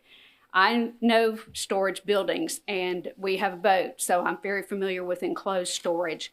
I know that I have seen semi-trailers come and unload into storage buildings. Most people take their U-Haul trailers and coming in, and that's your traffic you're going to be having turning into this area all hours of the day and night for the storage building. In addition to that, there's no buffer that you can put in that's going to hide a 3-story building. This is going to be the tallest building, no matter how low they try to put it at this intersection. I just really am not in support of a storage building facility for this area, especially one that is 3 stories high. You're just not going to hide it. You can make it look pretty and put a nice facade on it, but at the end of the day, it's still a storage building. I really am supportive of these mixed size community developments with commercial. I hesitated about this one a lot, but I like the way that it was planned out. When it was originally proposed, this was not an issue. So I just would like for you to take all that into consideration. And I just want to know how many more deviations are y'all going to have to continue to grant for this area for the developers. And with that, I'm down to 25 seconds. So I would like to say thank you very much for your time and consideration. Thank you. Anyone else opposed to the application, please come forward to the podium. Anyone? All right. Would the applicant like to respond? Again, for the record, McGregor Love. Just to address a few items that were brought up. The traffic is actually one of the items that I think is most appealing about this use on this parcel, because of we look at the ITE traffic generation codes, and a mini warehouse self-storage is among the lowest, if not the lowest, traffic generating use. So in a facility, in a complex like this, where there are many uses along these out parcels and in the anchor store that do generate a lot of traffic, this is an opportunity to use that parcel in a way that doesn't generate as much traffic. But if there are any other concerns or questions that this commission has, please let me know, and I or someone else from the team can answer. So, thank you. Thank you very much. At this time, we're going to close the public portion of the meeting and bring the discussion back to the board. I'm going to do something I don't usually do and start. Just this once. Okay. I'd just like to say to Madam, I didn't catch your name, I'm sorry, but who spoke in opposition. There was a lot of things brought up. Number one, zoning changes. I know that, getting first glance at this, that might seem like what is happening, but in actuality, this is not a zoning change. This is a project. A PUD has already been approved by the county commission. They're coming back to modify this plan their master plan that they had submitted because it's they have to do it according to our codes and laws. So that's why they're here. And deviations, I specifically asked earlier if there were any deviations for this mini warehouse. And according to the conditions that are in the staff report, there aren't any deviations to the land development code. And I will concur with what was said by the applicant. This is a lower intensity use than retail as far as traffic is concerned. I will agree with you on one thing that in my opinion, I'm not fond of a 3-story storage unit, but my opinion is not what matters. It is the law, and therefore I am in favor of this project with the conditions as set. Anyone else? Nobody? Commissioner Bass? I am not in favor of this application. I don't think that it's the right place and the right location for this. We're looking at this as a pretty impressive intersection with all the various stores that have been brought into the area. We have great amount of work proposed all along Norvell Bryant and in that entire corridor. And this just doesn't seem like the place to put a 3-story storage unit that certainly will not be, in my view, as well hidden as they anticipate it to be. I think it could look like a sore thumb at the end of the day when you look at the rest of the parcel. I will not be voting in favor of this application. Thank you, Commissioner Bass. I appreciate us continuing our opposition to one another, and I would like to say, though, that I, like you, felt the same. We know what we're proposing for different interchange management areas and the aesthetic and the appeal that we want to see, but I think we can pretty much tell that this storage unit is very modern looking. It's aesthetically pleasing. It's also tucked behind the restaurants and not visible at the intersection. So that was something that I considered also. Anyone else? I don't like the look Hold of on the just building. a second. Commissioner Royce. I don't like the look of the building depicted there. I just think that 3 stories of whatever non-metallic, non-stucco superstructure, I don't know what to call it, but it's going to look like metal, and it's going to look like it's not stucco, and it's going to be 3 stories tall, and I think it's going to be ugly. Just my opinion. Commissioner Royce, it might be 3 stories tall. That might be ugly, but it will have to meet the land development code, and it will have to have panels that appear to be like stucco. So there's that. Yeah, so I think the building is a pretty interesting looking structure, if you want my personal opinion. I travel around Orlando, Tampa, a lot of these other much more dense communities. There are a lot of buildings like these. They are not eyesores, in my opinion. I think it's like Miss Worthington said. It's got an aesthetically pleasing look to it for storage units. Remember, we're talking about storage units, and we're also talking about building, I think they said somewhere around 1,500 and something new residences just adjacent to this particular piece of property. Those people are going to need storage somewhere. So do we want to have something that's aesthetically pleasing that's already in an area that has the face and dynamic of this particular area is being changed completely to what any of us know and have experienced for the last 30 years that have lived here? Or do we want to have them hodgepodge along 486 or along 491, single story, looking like typical storage units? We've got a million of them around here. So I think that this is an opportunity to put something in there that right now, when we're talking about it by itself, you're like, oh, that's going to be a huge eyesore. There's going to be so much going on in that particular area back there. It's just going to disappear into the busyness and to the rest of the building. So I'm in favor of it. I trust staff to make sure that they're following the land development code and all the procedures are met. So I'd be voting in favor. Commissioner Scragg. I think that the site location still is very steep with the grading, and I still think visually it will look like a 5 or 6 story building. I think that we have so many other warehouses along 491 and 486 that this is just not necessary, and I will not be voting for it. Okay. Well, My turn. yeah, Commissioner Barnes. I came in this room to this morning split on this. I wasn't sure which way I'd wanted to go because of the 3-story building and the location. I think the 3-story storage units aesthetically never look good.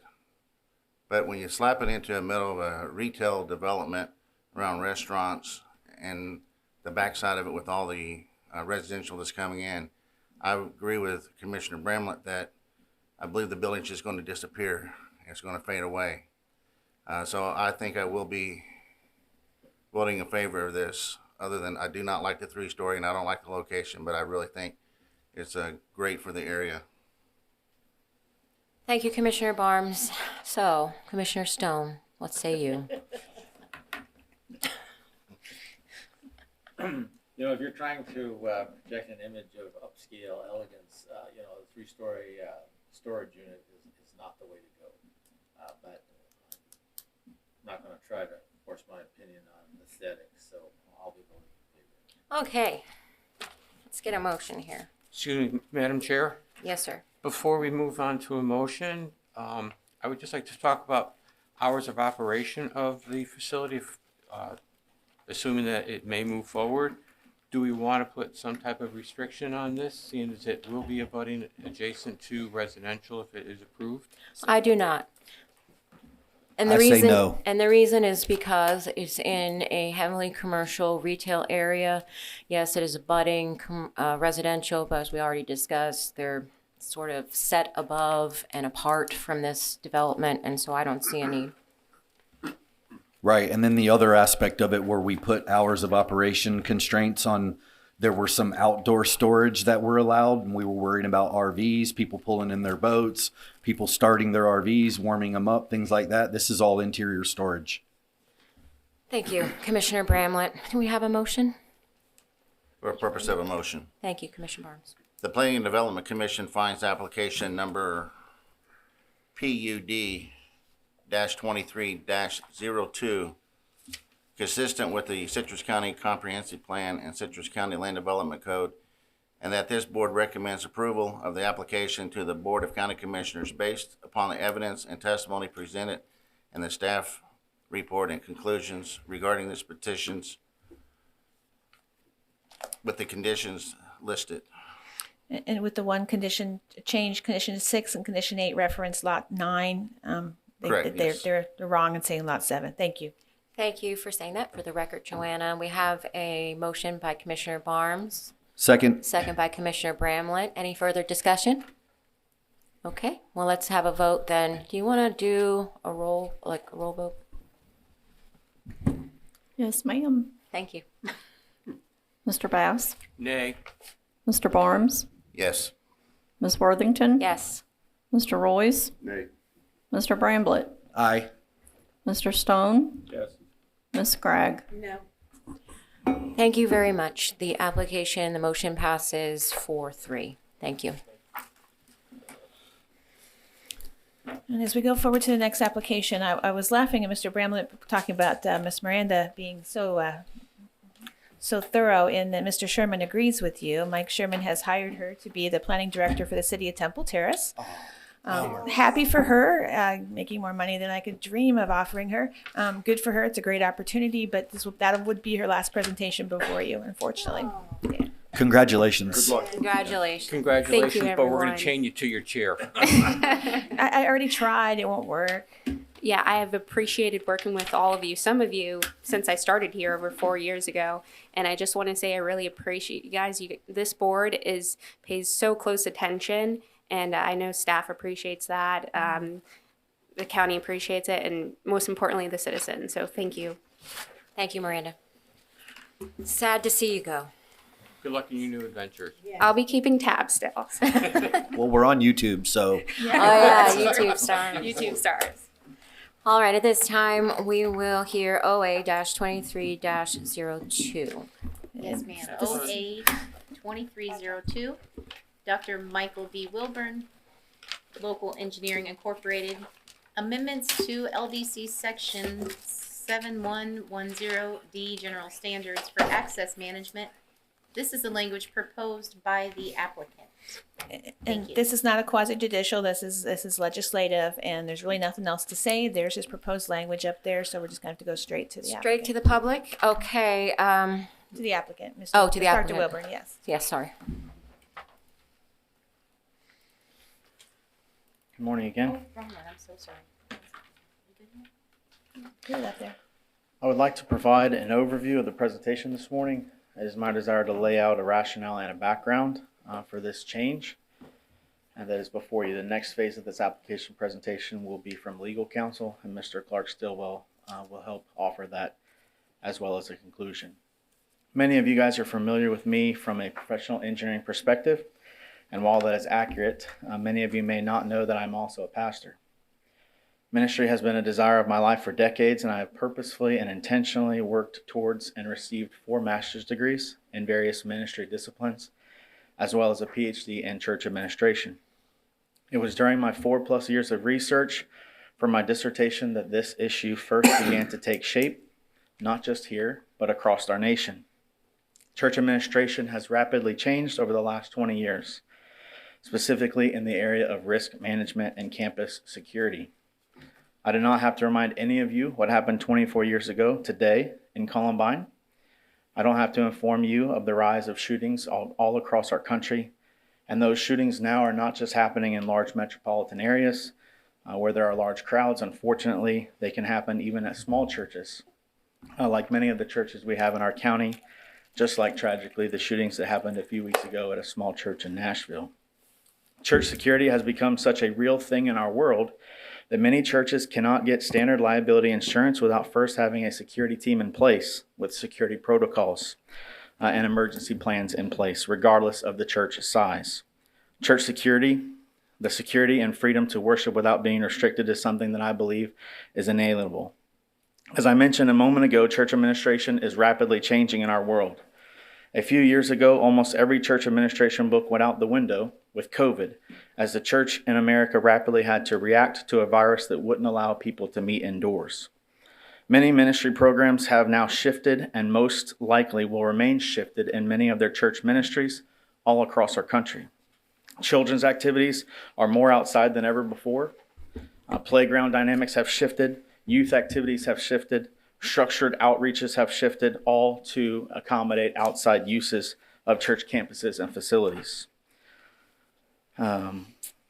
What the requirement of cross-access does for our churches is it provides an obstacle and a hindrance to the security of the parishioners who have gathered to worship.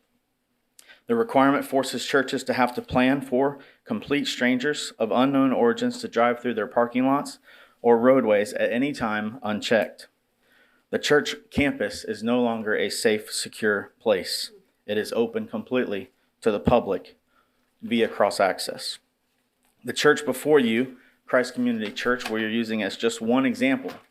There are other examples in our own county where cross-access roads go through the center of church properties, which even further restricts their use and their ministry capabilities. Just a few short years ago, I was building a very large church here in Citrus County, and because of our LDC rules, we had to provide an access over 500 feet to a new building in the back of the property where complete strangers could access a youth facility and have bike parking, benches, so on and so forth, because we didn't view churches as a safe place. I would like to provide you with an example. The church before you, and you'll hear during public comment, the church before you has a Wednesday night Bible study. The adults meet on the inside of the building and the youth meet on the outside, with maybe a few adult chaperones. The kids are all on one side of the building and youth may be on the other in a covered patio. There may be 1 or 2 members of their security team outside monitoring, but he has no control and no ability to control who uses the driveway that now has to be constructed through their campus. in very close proximity to where the kids will be playing outside. And this church does not have the ability to secure their campus and access roadways as many other facilities in our county do. Lastly, many churches in our county, and this is a growing trend also across our nation, have private schools on their campus as a ministry arm of the church. Even further, a growing number of churches are being added to this list daily and yearly. Not only is this a consideration for ministry of the church being restricted, and not only being able to utilize their properties to the fullest due to this requirement, churches are now not afforded the same rights as other educational institutions in our own county, being able to supply a safe place for kids to come, not only to worship, but to attend school. Christian education has been, since our nation's inception, a ministry arm of the local church, and currently this cross-access requirement restricts, it hinders, and it does not afford the same rights as public schools to protect the students on their campuses and the children in their ministries who are enrolled in these schools and who attend these churches. At this time, I would like to ask Mr. Clark Stillwell to come forward and present as counsel for this proposed change.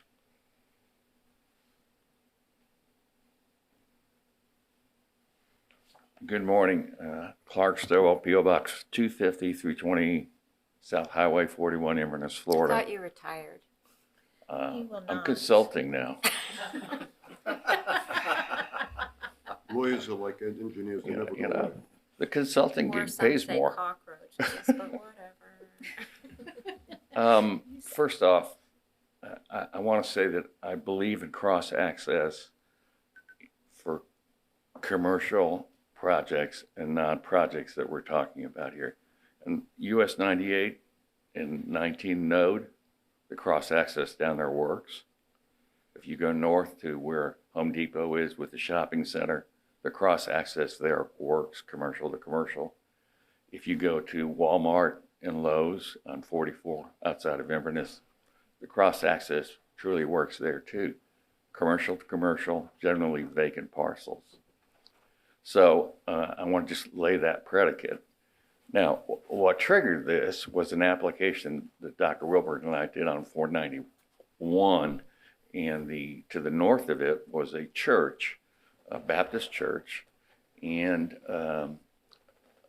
we were told as part of the condemnation process, which started that application, that we were going to have to take our commercial use to the church's cut, and we weren't going to have a cut on our 400 feet of frontage on 491. The church objected to that venomously. So then we came back in good faith and we said, okay, to the church, the developer, we'll put half of the cut on your property and put the other half on our property, and the developer will pay for that. The church objected to that. We then went in front of the Board of County Commissioners under PUD, and we asked for a waiver of the cross-access to the church's property based on the church's position. And you ask why? Not Michael spoke to some of the real reasons, but in that particular application, the lawyer for the church was, who's going to pay for the maintenance of this roadway? The church. Who's going to pay for the liability insurance? The church. And the end result was, the Board of County Commissioners didn't like the expansion of the commercial area to the east, so they disapproved the project. But that's what triggered this application, because Mike and I got talking, and I said, frankly, Mike, this does not make a whole lot of sense in the framework of churches and some other listed activities, as you can recognize up there. And let's just walk through some examples here. You've got a health facility building that the county is going to want to build. It's a hot topic with the Board of County Commissioners. Do you want cross-access to that facility as a matter of safety for the people there and for the public? Hey, you've got a jail on 491 that at some point in time will be expanded. Now that's a project, that's development, it's not exempt from the code. Do you want cross-access in that jail facility? If you go to 491 and 44, the northeast corner, there's currently pending a commercial subdivision plat on that property. It's 11 acres with GNC. To the east is a cemetery. That commercial subdivision plat has cross access to a cemetery to meet code. If you come across the street from that cemetery, there's a small church here in Lecanto, but which is right on top of the roadway because of the expansion. And then there's a brand new commercial piece that's become available to its east.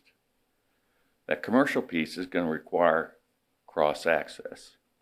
The only place that they can go into the church property is right through the church's parking lot, which would be a great benefit to the commercial piece because then they can come out.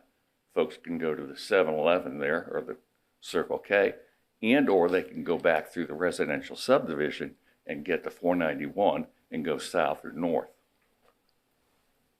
So who's going to pay for that? Not the developer. The burden's going to be on the church to fix those potholes, to maintain that roadway. So this is the kind of thing that triggered this. The only way you get around this cross-access provision is through a PUD, and there's no guarantee because every time I've seen it and asked for that waiver, I get a staff report that doesn't support it. Seven Rivers Church recently on 44 had a proposal for the project right next to it. Cross-access was into that church campus was part of that project. It was approved. The church, to resolve that issue, bought the property. It's a big church, okay. You got a Catholic church over here on Homosassa Trail with a school, empty vacant areas to each side. I'm not sure the Catholic Church wants cross-access into their school campus for good reason. Now, the schools, the public schools, because they're protected under the Florida Constitution separately, aren't required to meet land development code. What they say is they're supposed to sit down and talk to staff and try to work out their differences. But they're an exempt constitutional body and they don't have to meet it. But a private school serving the same function does, and Michael made that point. Other examples, you go up here to 491, the veterinary hospital built within the last 10 years or 12 years, cross-access standard, but no cross-access into the county buildings at that point. None. They weren't required to do it. How they got an exemption, I don't know, but they did. So it's happening de facto, if you will. Another example of an exemption from cross-access is the post office, and the county had to expend substantial monies, okay, to provide access to a median cut on 491. Did a change order to their road construction project because the U.S. Post Office wasn't required and is not required to meet land development code. As a federal body, they're exempted. So we've done projects. We've asked for exemptions because we don't want to do cross access through wetlands. Made common sense. It was approved. Frankly, it's not in the code, but that's what happened. Drainage retention areas. Okay. We have been able to avoid cross access through drainage retention areas. Take the Greek church. If the Greek church were to expand, they would have to provide cross access to where? You know, over there on 44. So that's what Michael and I in our discussions, when we talked about this, and it's an issue that's important to him, and we said, let's put this out there. Let's have a public discussion about what's the appropriate public policy. Now, the staff has indicated this is not consistent with the land use plan. I don't know if your backup materials have the letter I sent Joanna, but I did point out to her in the wording of the plan is basically cross access shall be established per your land development code. Okay, doesn't say what's supposed to be in the land development code. It says it's defined by the land development code. So that's what we're doing here, and I think it quite frankly is consistent with that text because it meets it. I think about other examples. There in Citrus Hills at the light going into Citrus Hills by the Ted Williams Museum is another church, okay? Their driveway goes straight to that light. They got vacant commercial parcels on both sides. Now what's gonna happen is those parcels are gonna tie in to that church, and then they're all gonna drive to that light to go east and west to get an appropriate safe access.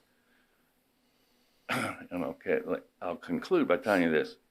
A church for 1,000 square feet of building generates 8 trips average during the day, weekday, for 1,000 square feet. If they're next to an office, that's going to generate 12. Now, these numbers come from the Institute of Traffic Engineers. They're not Clark Stillwell's numbers. They're right out of an encyclopedia. If they're next to a medical office, it's going to generate 36 trips per 1,000 square feet. So if you have a church or a public building, for that matter, next to a medical office and you have cross access, that church, that public building is going to take those 36 cars with no agreement on maintenance or insurance or anything, or liability or anything in that regard.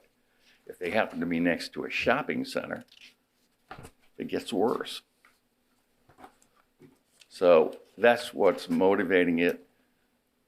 If you're not in love with the language here, we can massage that. But what I tried to do here is point out obvious examples of where cross-access creates a safety issue, not only from the standpoint of people on that campus, but from the standpoint of traffic. Over here on Homestead Trail, you have an EMS facility and an emergency access facility. Do you want cross-access going through that facility? The Beverly Hills DRI calls for a brand new EMS fire station on North Forest Ridge Boulevard with residential surrounding it. It's across from the library. Do you want cross-access going through in front of an EMS facility? But there's no provision in the code that addresses that in any form or fashion. Hence, this application, hence the discussion. And again, if they don't like some of these uses, utility sites, why would you want to have cross-access into a substation, utility substation for electrical power? But there's no exemption in the code for that. None. Any questions of the legal counsel here, the consultant? Questions from the board, Clark? I have a question for Michael. Okay. I don't know if Mr. Wilburn's done yet. Oh, okay. I thought you said you're gonna have more people come up. Okay. Perhaps you would contemplate this during a short break? Well, Commissioner Barnes has a flight to catch. That's the only reason why I haven't broken, but we can take a short break, 10 minutes. 5 minutes? 5 minutes. 5 minutes. Guys are quick. Making fun of me again. Okay, let's get this meeting back in session. Continue where we left off. The applicant has presented, and I had a question for Dr. Wilburn. So everything you said in the beginning, I agree with. I hate that we live in this sort of upside down mad world where we have to contemplate the thoughts of, the security risks for churchgoers, children. Here's my question, because I saw this all develop on the BOCC, and I've been thinking about this for a long time, but logically, I can't get over this fact. So you help me with this. This weekend, I'm at church. We're inside, the kids are outside, like you say, but they still have a driveway, so even if they didn't have cross access where someone could come through their parking lot, anyone can pull into that parking lot. Are you suggesting that our churches are going to begin constructing fences around them? No. And I think your question is very valid. Matter of fact, I had it in my narrative, but decided it was too confusing to try and address. So since you've asked, the overall thought is, if I have cross access, now not only do I have my main entrance, but I have other businesses, I have other feeders, I have a host of people cutting through. Not that they have any intention of doing anything on property, but rather than somebody intentionally pulling into a church facility for a purpose, like a one in or an entrance or another entrance, a cross access provides anybody and everybody from businesses, even like Mr. Stilwell said, many businesses away, to just use it as a cut through. And somebody who uses the road as a cut through, whether it be in the front of the church parking lot, in the back of the, is irrelevant. They're going through the church property, and they're not intentionally going to that property to stop. And so there's a difference in individuals who would pull into a church facility to use the facility versus somebody who would cut through the facility. Not only is there a whole host of elements within that discussion, but there's also a whole host of that from a security perspective. Now I have to make sure that I have monitors or cameras on multiple different access points, maybe even other places on site which would pick people up as they're approaching the church facility using cross access. So it's not just people pulling in, it's who's driving through with no intentions of stopping, and you have no idea who those people are. Well, why does that matter? It matters to the schools. It matters to other institutions. It matters. I mean, people are driving by on the road. Yes, but further away, much further away. For example, the people that you'll hear from here shortly, the way they're currently laid out because of the topography of their land, which is a discussion we haven't even had yet, their cross access has to be in the front. So there's about 50 feet of land that they've given up to put this cross access, and where it falls against their building is less than 50 feet from the front of their building, where they'll have kids outside playing. So it does make a difference in somebody driving 55 miles an hour on 491 versus somebody driving 30, 35 miles an hour very close on my property, through my property. It's a lot closer, and it's a lot slower pace. It's a different dynamic altogether. And you're right. I'm glad you mentioned it, because in the church in America, most of the time they're segregated in that you have age segregated in that you have adults inside, and a lot of times you have kids outside, and the per adult per kid quota outside is not 1-to-1. And so it's, especially when you have time changes, when it's dark outside and you still have ministry, it's very hard to protect the safety of those kids who we're trusting people to take care of. When you have multiple entrances, you have multiple exits, you have multiple people driving through that really have no business even being there. Is there a way that you could design the project, though, to eliminate this proposed threat, like whereby you could design the project in a different way so that cross access could still be part of it, but then, there's not this concern? So I think you can probably use some of the statement you mentioned earlier. Are we going to be required to have fences and gates at churches? Are we heading down that road? I hope not, but if this stays the way it is, then churches who are very concerned in some situations will have to have gates, will have to have fences, and that's not something that is anything that any church I've ever worked with or been a part of would want to do. Churches, they want to invite people in, but we want to make sure that when people come in, that the safety of everyone on campus is for at utmost importance. And so to do what you're suggesting would almost by default require fences, require gates, and would really hinder and restrict the uses of land that really is the church's already, because of the cross access that would be outside the now fence. When I think about, I'm also involved with the Boys and Girls Club, so when I see things, shootings, I always, are we protecting the children as much as possible too? So I always think about single point of access being the entryway. I don't think about it as the roadway. I don't know, I just can't get to your security thing. So central point of access, if you have cross access, that is, the cross access goes through your central part of access. It goes through a parking lot. It's not an additional access. No, I'm talking about single point of entry. Yes. But you're talking about, then the kids are outside and then we don't have enough supervision for them, and that's why we need to eliminate cross access. Unfortunately, your code doesn't provide the leniency to have more than one point of entry. You got 400 feet. of commercial frontage or road frontage on a collector arterial, you get one access point under code. Obviously, I'm talking about the building, so Yeah. not the road, not the driveway. To follow up just and give you a perspective, peak hour for that church is on Sunday. Okay?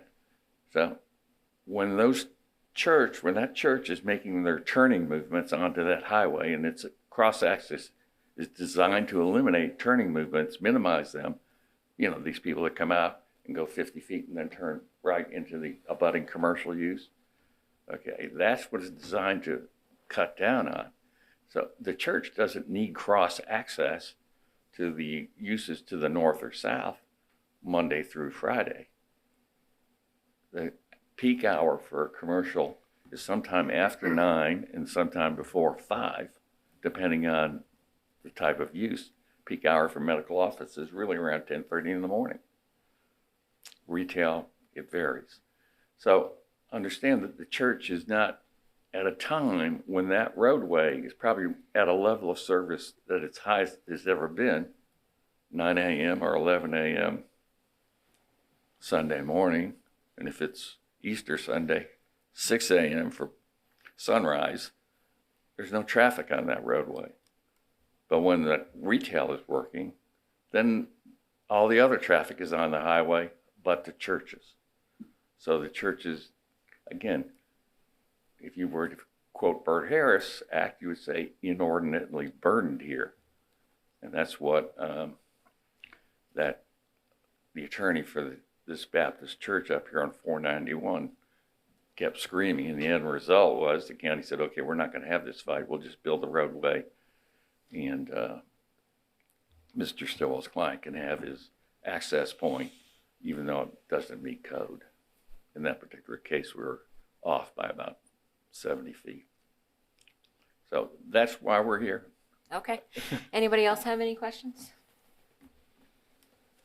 I think what I find very interesting is Attorney Stillwell talks about Sunday, or, this is our time that we have these people on the road, but I believe Dr. Wilburn also talked about that there are meetings being held at nights and there's things happening during Saturdays. So this is not just an isolated condition on a Sunday where you believe there is less traffic floating around. There's traffic out there all the time.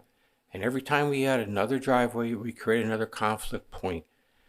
I think that what the county has tried to do by minimizing the number of access points, they reduce the number of conflicts, which reduces the opportunity for the number of accidents on the road, which tries to keep our roads safe. I recognize this is a balancing act, but nothing says that if a new church wants to build on that property that they have to build there if they don't like the cross-access situation. Maybe they can find another location where there already is a frontage road that they can make use of. So I think we need to look at the big picture here, and I don't want to see any child or any human hurt. That certainly is not what I'm looking for. But unfortunately, I think we're coming to a society similar to what Commissioner Worthington said, is maybe we're going to start seeing more places having to put up fences around them, unfortunately, to try to keep people safe. I think that what the county has done to try to minimize adverse impacts to everyone, whether you be on the road or you be on the commercial properties that are intertwined with the frontage roads, I think that they've done a good job, and I think that we should keep it the way it is. Thank you. Okay. If no one else has any questions, we'll hear from staff. We'll have a presentation. It's on yours, actually. Oh, okay, go ahead. And I am not an engineer, so I am fortunate to have the county engineer here, and I'm going to introduce her in just a moment. But first, I'll give a little bit on my presentation. I know our county attorney is not here, but with all due respect to Mr. Stillwell, I can hear her in my ear reminding y'all he's not giving testimony. He's giving opinion. He's an attorney. Some of the things he said weren't entirely by the code. So let's go over that and back up a little bit.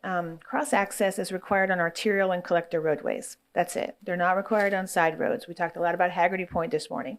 Would never require cross-access, even if it's commercial from end to end. It's on arterial and collector roadways.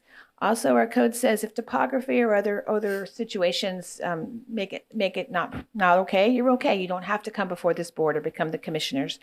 So when you abut wetlands, when you abut water, when you abut a utility, one of those fenced utility compounds, it's not required. One I can think of behind Applebee's and Home Depot that Mr. Stillwell actually mentioned over on 19. It's a nasty cross access because it's not maintained and it's a heck of a hill down to Bell's. But they argued constantly they didn't want to do it because of that topography. And we told them you have to do it anyway because it's not that much of a topography and they were able to make it work. So there is exemptions already in code for certain things where you can't. Obviously, no one needs to connect to a wetland. If you have a wetland running along it, you don't have to. I was thinking, I've been here a long time, coming up on 30 years now. I'm a little crazy. And I can't recall a situation where a permit applicant said, yay, I want to do cross-access. Some of the worst code cases I've had, one of the worst was a strip center next to a restaurant. And they hated each other and they did not want their traffic coming in their area and vice versa. So they kept fencing it off and putting up barricades and doing everything they can. And we kept dragging them into either our office or code enforcement and making them take them down. I know that nobody wants their traffic on my lot. I get it. But our county engineer will explain engineering wise why that's really important. Mr. Best started to touch on that. I shared a lot of the views that Commissioner Worthington, I heard with her, is that you see these self-storage all the time and they never want to do cross-access either. We've seen a lot on say 46. That's a collector roadway so that it is required if they're abutting commercial. They want to put their fence all the way to the property line. But every one of them has been able to design it where the fence doesn't quite go to that property line and we have the cross-access. I don't think they've gotten relief for that. The cross-access can be put wherever you want to put it. Now you do have to connect. If there's somebody next to you with a stub out, you got to find a way there. But as I'm constantly telling applicants, you can snake if you need to. If you want to put it in the back or the front or the middle, it's up to you how you design your lot so that you can hook up and people don't keep coming in and out. I mean, anecdotally, the Inverness Walmart and the strip center next door, it's horrible to go back out the stoplight and come back. That should have been forced to have cross access. They claimed there was too much of a ground change. There really wasn't. So we're kind of stuck on that. Besides that, the language that's up here, definitely concerning, especially number 8. If we decide to consider this, I don't know a site that's going to say on-site security is a material factor in use. Everybody has on-site security, even though it says public or semi-public. That's so broad, it could mean Walmart and McDonald's. So I'm worried about that. Also worried about the last sentence that if they're previously exempted, they comply with any new/modified development permit. I'm not going to be here forever. If somebody comes in for a shed, that language would trigger it. So if you decide to support this, we definitely need some work on the language. But I'm going to introduce Mary Jensen. She's our county engineer and also our public works director. She wears very many hats, but she is the expert can give you an engineering criteria on this application. Can I ask you a question while Absolutely. you're here? Because you deal with this every single day. And cross-access has been some of the most heated discussions on my entire time in this board. True. I feel like we need more time to talk about it than what we have here, obviously. But in your opinion, and I'm asking Joanna Coutu, land development, for planning and not engineering, crazy 30 years doing it, do you think cross-access needs tweaked, revised? Do we need to massage it? Do we need to do something with it, in your opinion? It's not an all or nothing. I think there are some sites it's probably not warranted. I think that the church example they used, it wasn't because of a claim about Bert Harris. It was because a claim about children will be playing and might get hit. No, you don't put your playground in a driveway. Those kids should not be playing out there in that playground or in that driveway anyway. So yeah, I think cross-access is a great thing. I like the exemptions we already have in place. I do rely on our engineering department to tell me when it's not okay and when it's okay. So I can't support this particular item. Does that help? So based on what I just heard, you don't think that we need to tweak what we currently have in place? You think it's sufficient? I think it is sufficient. I'm not an engineer. There may be engineering guidelines that we can put in place that may be more helpful. Uh-huh. I think as written for a planner, I've got some concerns, but we'll hear from Ms. Okay. Jensen about That engineering. was all I wanted to Okay, know. please, I'm from not you. putting an engineering hat on. Don't. I didn't don't ask quote me on you. that. I was asking you your land development hat. Good morning, Mary Jensen, Public Good Works morning. Director and County Engineer. So as far as cross-access, if you think about transportation over the years, you think about the cart and the buggy with the horses, and you probably have seen the horrendous accidents of the cart and buggy and the horses killed and all that, and that led to traffic lights. Everything is for a reason, and as we go through and we morph our transportation system, FDOT is a huge supporter of cross-access. They have many, many hours, many years of this. They have one gentleman who's been doing it over 37 years. And they have the standards on cross-access because of all the traffic accidents, because of everything that has happened. Here's some of his work and FDOT's work. Basically, if you've ever driven down US 19, it's 55 miles an hour, and then you hit like Newport Richie, and then it goes to 45. You have chaos because there's so many driveways. So in the red, that's what you have in a lot of instances in the older developments where there wasn't cross-access. And then FDOT has come in with standards and they said, okay, you just want one driveway for multiple businesses. The list that was shown about churches and schools and things like that, those are our most vulnerable populations. As a young mother, I have 3 boys. They're all grown up now. But I'll tell you, I welcome cross-access because I could get into that one driveway and I could drive slower and I could take my time when I was dropping my 3 children off at school or daycare or a hospital visit, which I had 3 boys, so I was at the hospital a lot. But as far as FDOT standards, they have used them for almost 30 years, and the county goes off of those standards. And that's what we build our program, that's what we build our engineering program from. Because it's so widely recognized across the United States, I worked in California, Washington, and North Carolina as an engineer. It is so widely recognized, it's a standard that our federal and state grants all depend on cross-access. When we fill out an application, one of the boxes is, do you have access management? And you either check it or you don't. If you don't check it, your application is put to the side and you're not funded. Our County Road 491, we've received over $23 million because we have cross-access. FDOT looks at that and they said, yes, they know what they're doing. They're following our standards. They're following national standards. And yes, they have that. So imagine 491 and where we would be today in our widening program if we did not have cross-access. It's very dangerous. When you look at the number of conflicts for cross-access versus no cross-access, you're making it a multiplier of 4. So in a regular, when somebody pulls up to an intersection and then they have about 8 different points of conflict, when you take away that, it goes to 32 because of all the in and out and up and down. Pedestrians, it's even worse. And so your bikes and your pedestrians, we have a lot of people that are very into biking and, they're always complaining about that, put up more signs and things like that. So it even worsens for the bike pedestrian community. So as far as from an engineering standpoint, there is no engineering justification to get rid of cross-access at all. Number one is safety. So to do something like that, it needs to have an engineering justification. I cannot support this as the county engineer. There is no justification for it whatsoever. Thank you, Ms. Jensen. Anyone have any questions for Ms. Jensen? Don't see any.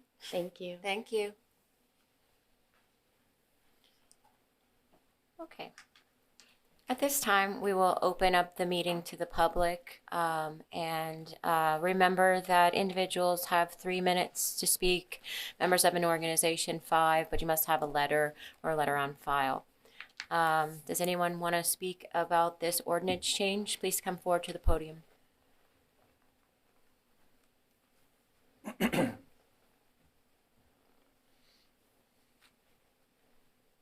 Hi, my name is Brian Sullivan. I'm the pastor of Christ Community Church right here on 491.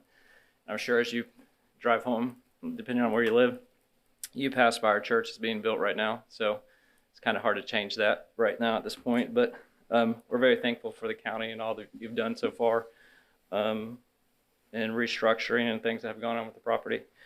I do have a comment. We also wanted to let you know that we aren't just letting our kids run rampantly around the campus and into the streets. But the cross access roadway will make it extremely hard because we do have Bible studies outside on Sundays and Wednesdays with the kids because of space. Unfortunately, when COVID hit in 2020, we were meeting at the high school right down the street, and no longer were able to meet there. Fortunately, in the Lord's timing of things, we're able to buy a piece of property where we are currently at 1690 South Lecanto Highway, and so we met outside, and it was okay. We built a pavilion. We're able to meet outside now in the process of our new building. There are other things we'd like to do. One is in the future, we have a homeschool co-op or build a school there. That's one of the reasons that we rezoned the property, and to your kindness, we were able to get that through. And so, but as far as I know, there is a leniency right with public school that they're able to not have a cross-access way built in. But for some reason, churches and private schools aren't afforded those same opportunities. So I see a little problem there. And we just think it's a great opportunity that we can be able to host our children, which we see a blessing. I do have 3 kids as well. Thank you for your comments. And so if this is an opportunity for us not to create more access points for more security problems, yeah, you can think of the Queen of Peace Church in Ocala as well. Some crazy person just drove through their church. So this will create more access points and more problems for unwanted, unsolicited people to come to the church where there's kids are exposed and vulnerable. And so we really appreciate you consider this. Thank you. Thank you. Anyone else like to come speak about the ordinance change? My name's Paul Darty. I live at 3481 West King B Street, immediately south of the gentleman who just spoke. I really do like the spirit of what has been put on this paper as far as possible changes made to defend churches and other vulnerable types of institutions. I thank these gentlemen for coming up and bringing this to the attention of this board. I want to say that I like it. I think it is needed. I think these provisions can do a lot of good in our safety aspects, not just on vehicles going by on highways, but protection of private or semi-private or public institutions like this. That's the upside of what I'm going to say. The one thing I would like is additional language in here, basically protecting the rights of private ownership of streets. The street I live on, King B, is a private street. And I do not want to see our private street turned into some kind of cross-access, not just for some of these types of projects, but for some large-scale building projects going on in the area currently and probably in the future. There is a gentleman who has bought 165 acres of property south of King B. He's currently advertising it online for $5 million, so you know who's going to be buying that. It's not going to be your Tom, Dick, and Harry. And he has the 2 parts of our right-of-way that actually touch his property listed as access points for his property, but they are not. He does not own that right-of-way. But I could see him probably coming in here like this and saying, oh, well, look, you've got a private road. We can come in here and do whatever we please. And I do not want to become the construction entrance for a huge thing like that. And I don't want this twisted that way. So additional language might be needed so that if they have to avoid a church or something, they don't have to run up my street to go get something else. Thank you. Thank you, sir. Would anybody else like to speak? Oh, oops.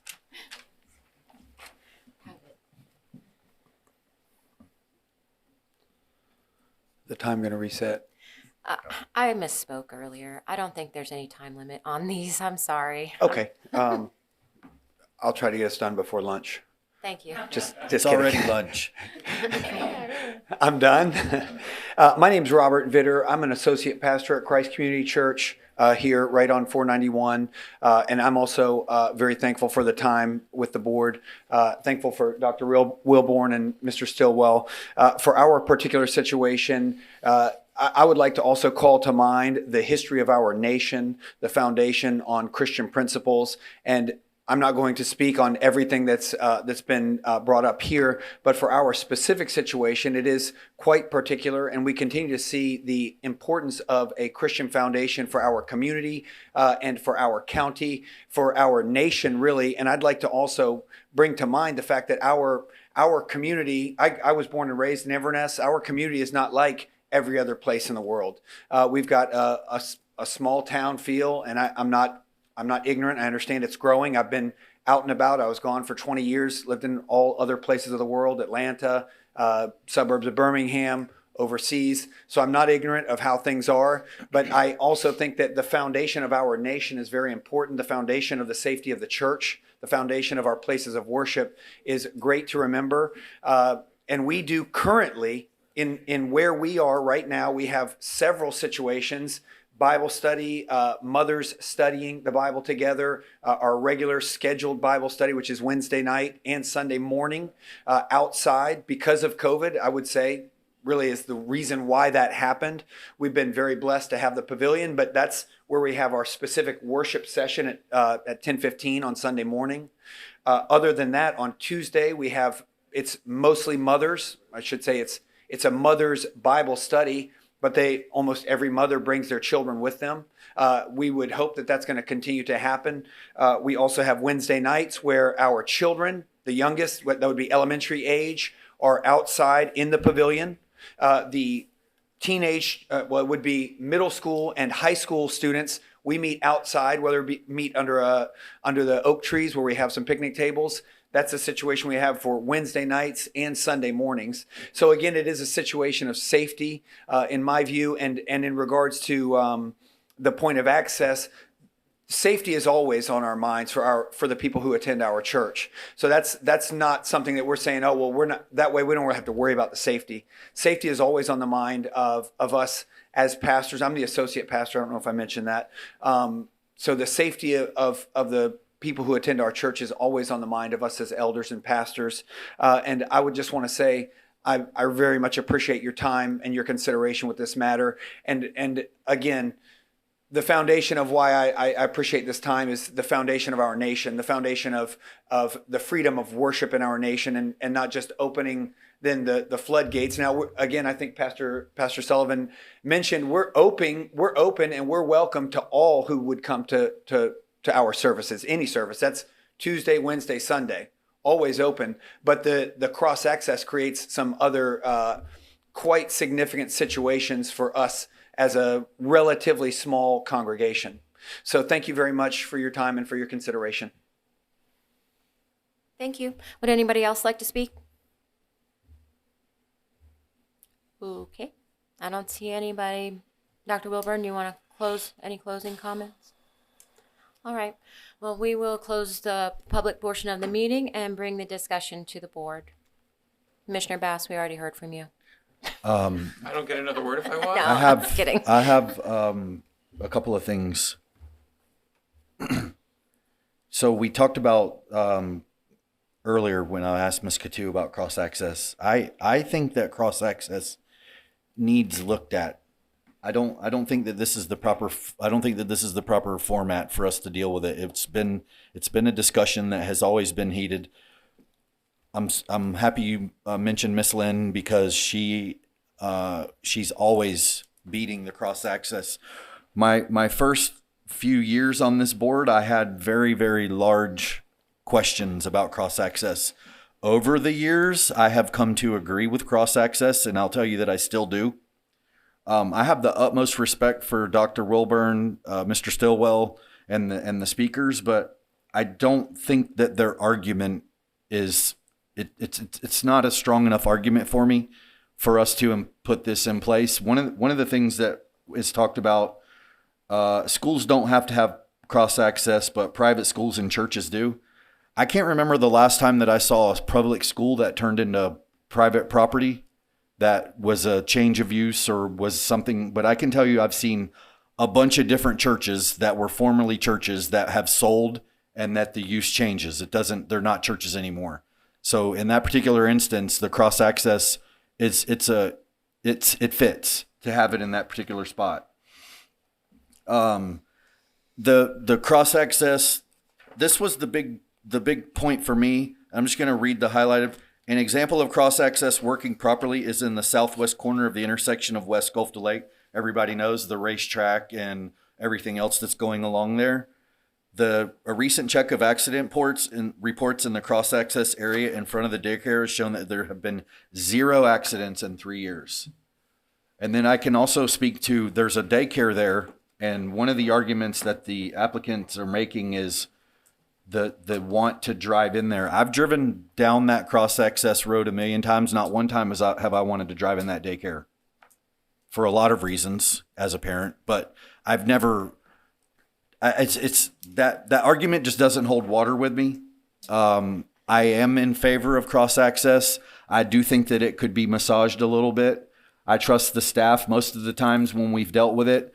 The applicants they've made it work, and I feel like we're sort of here because there was an issue with one particular piece of property.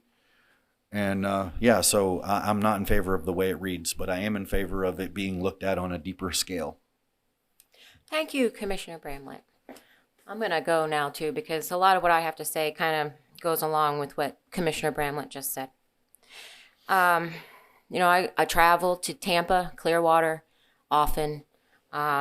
Those are areas that were developed before a lot of these new access management standards are in place and land development codes, and it is a mess. It is a mess going down Kennedy and every driveway that, is on that road. It is a mess to drive in those areas. I like cross access. I like it because it reduces conflict points, like Commissioner Bass said. It also provides connectivity, and reducing the traffic issues as we grow and develop are going to be significantly important for our quality of life.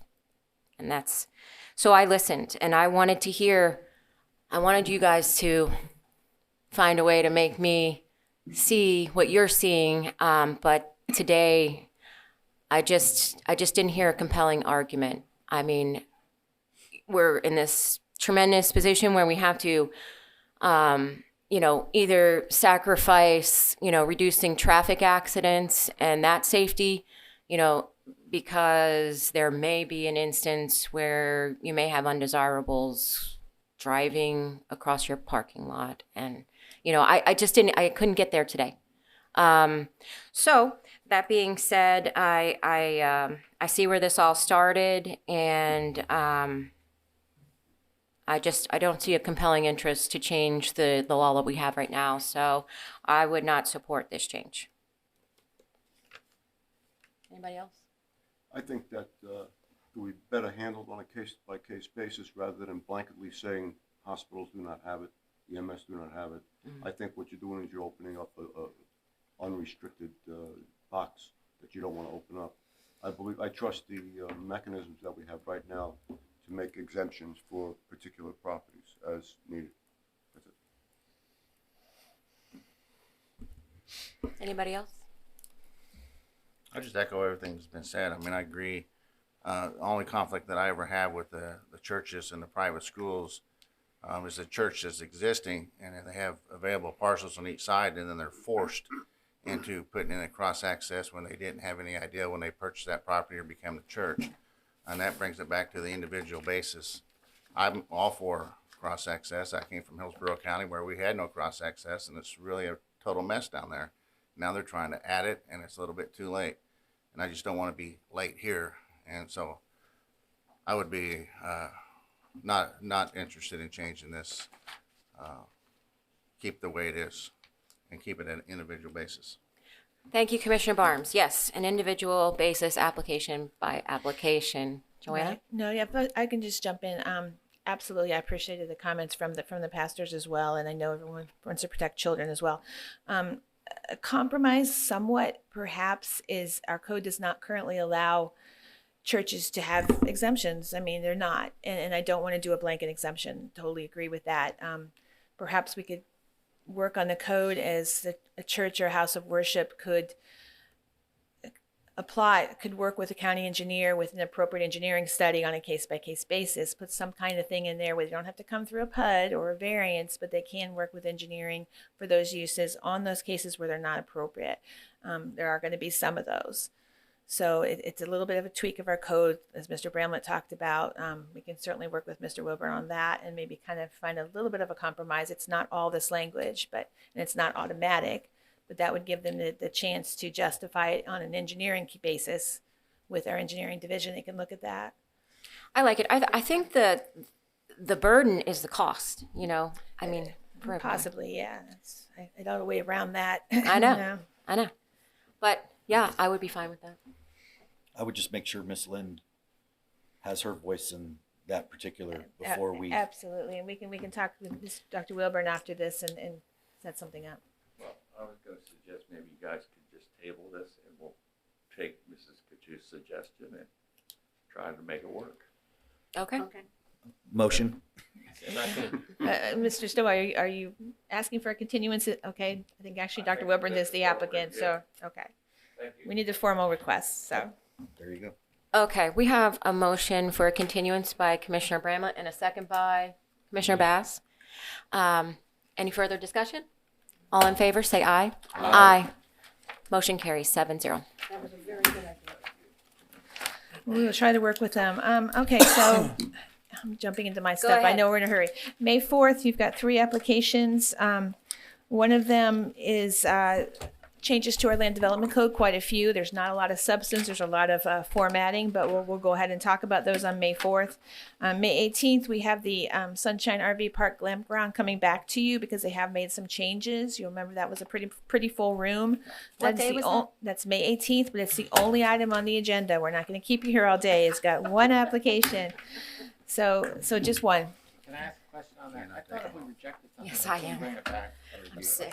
Yes, but you are a recommendation, so it wasn't formally rejected. If the commission had done that and they had made a big change, then that's true. But y'all were a recommendation. They've made enough changes that y'all need to see it again. It's not the same as you saw before. The numbers have quite changed.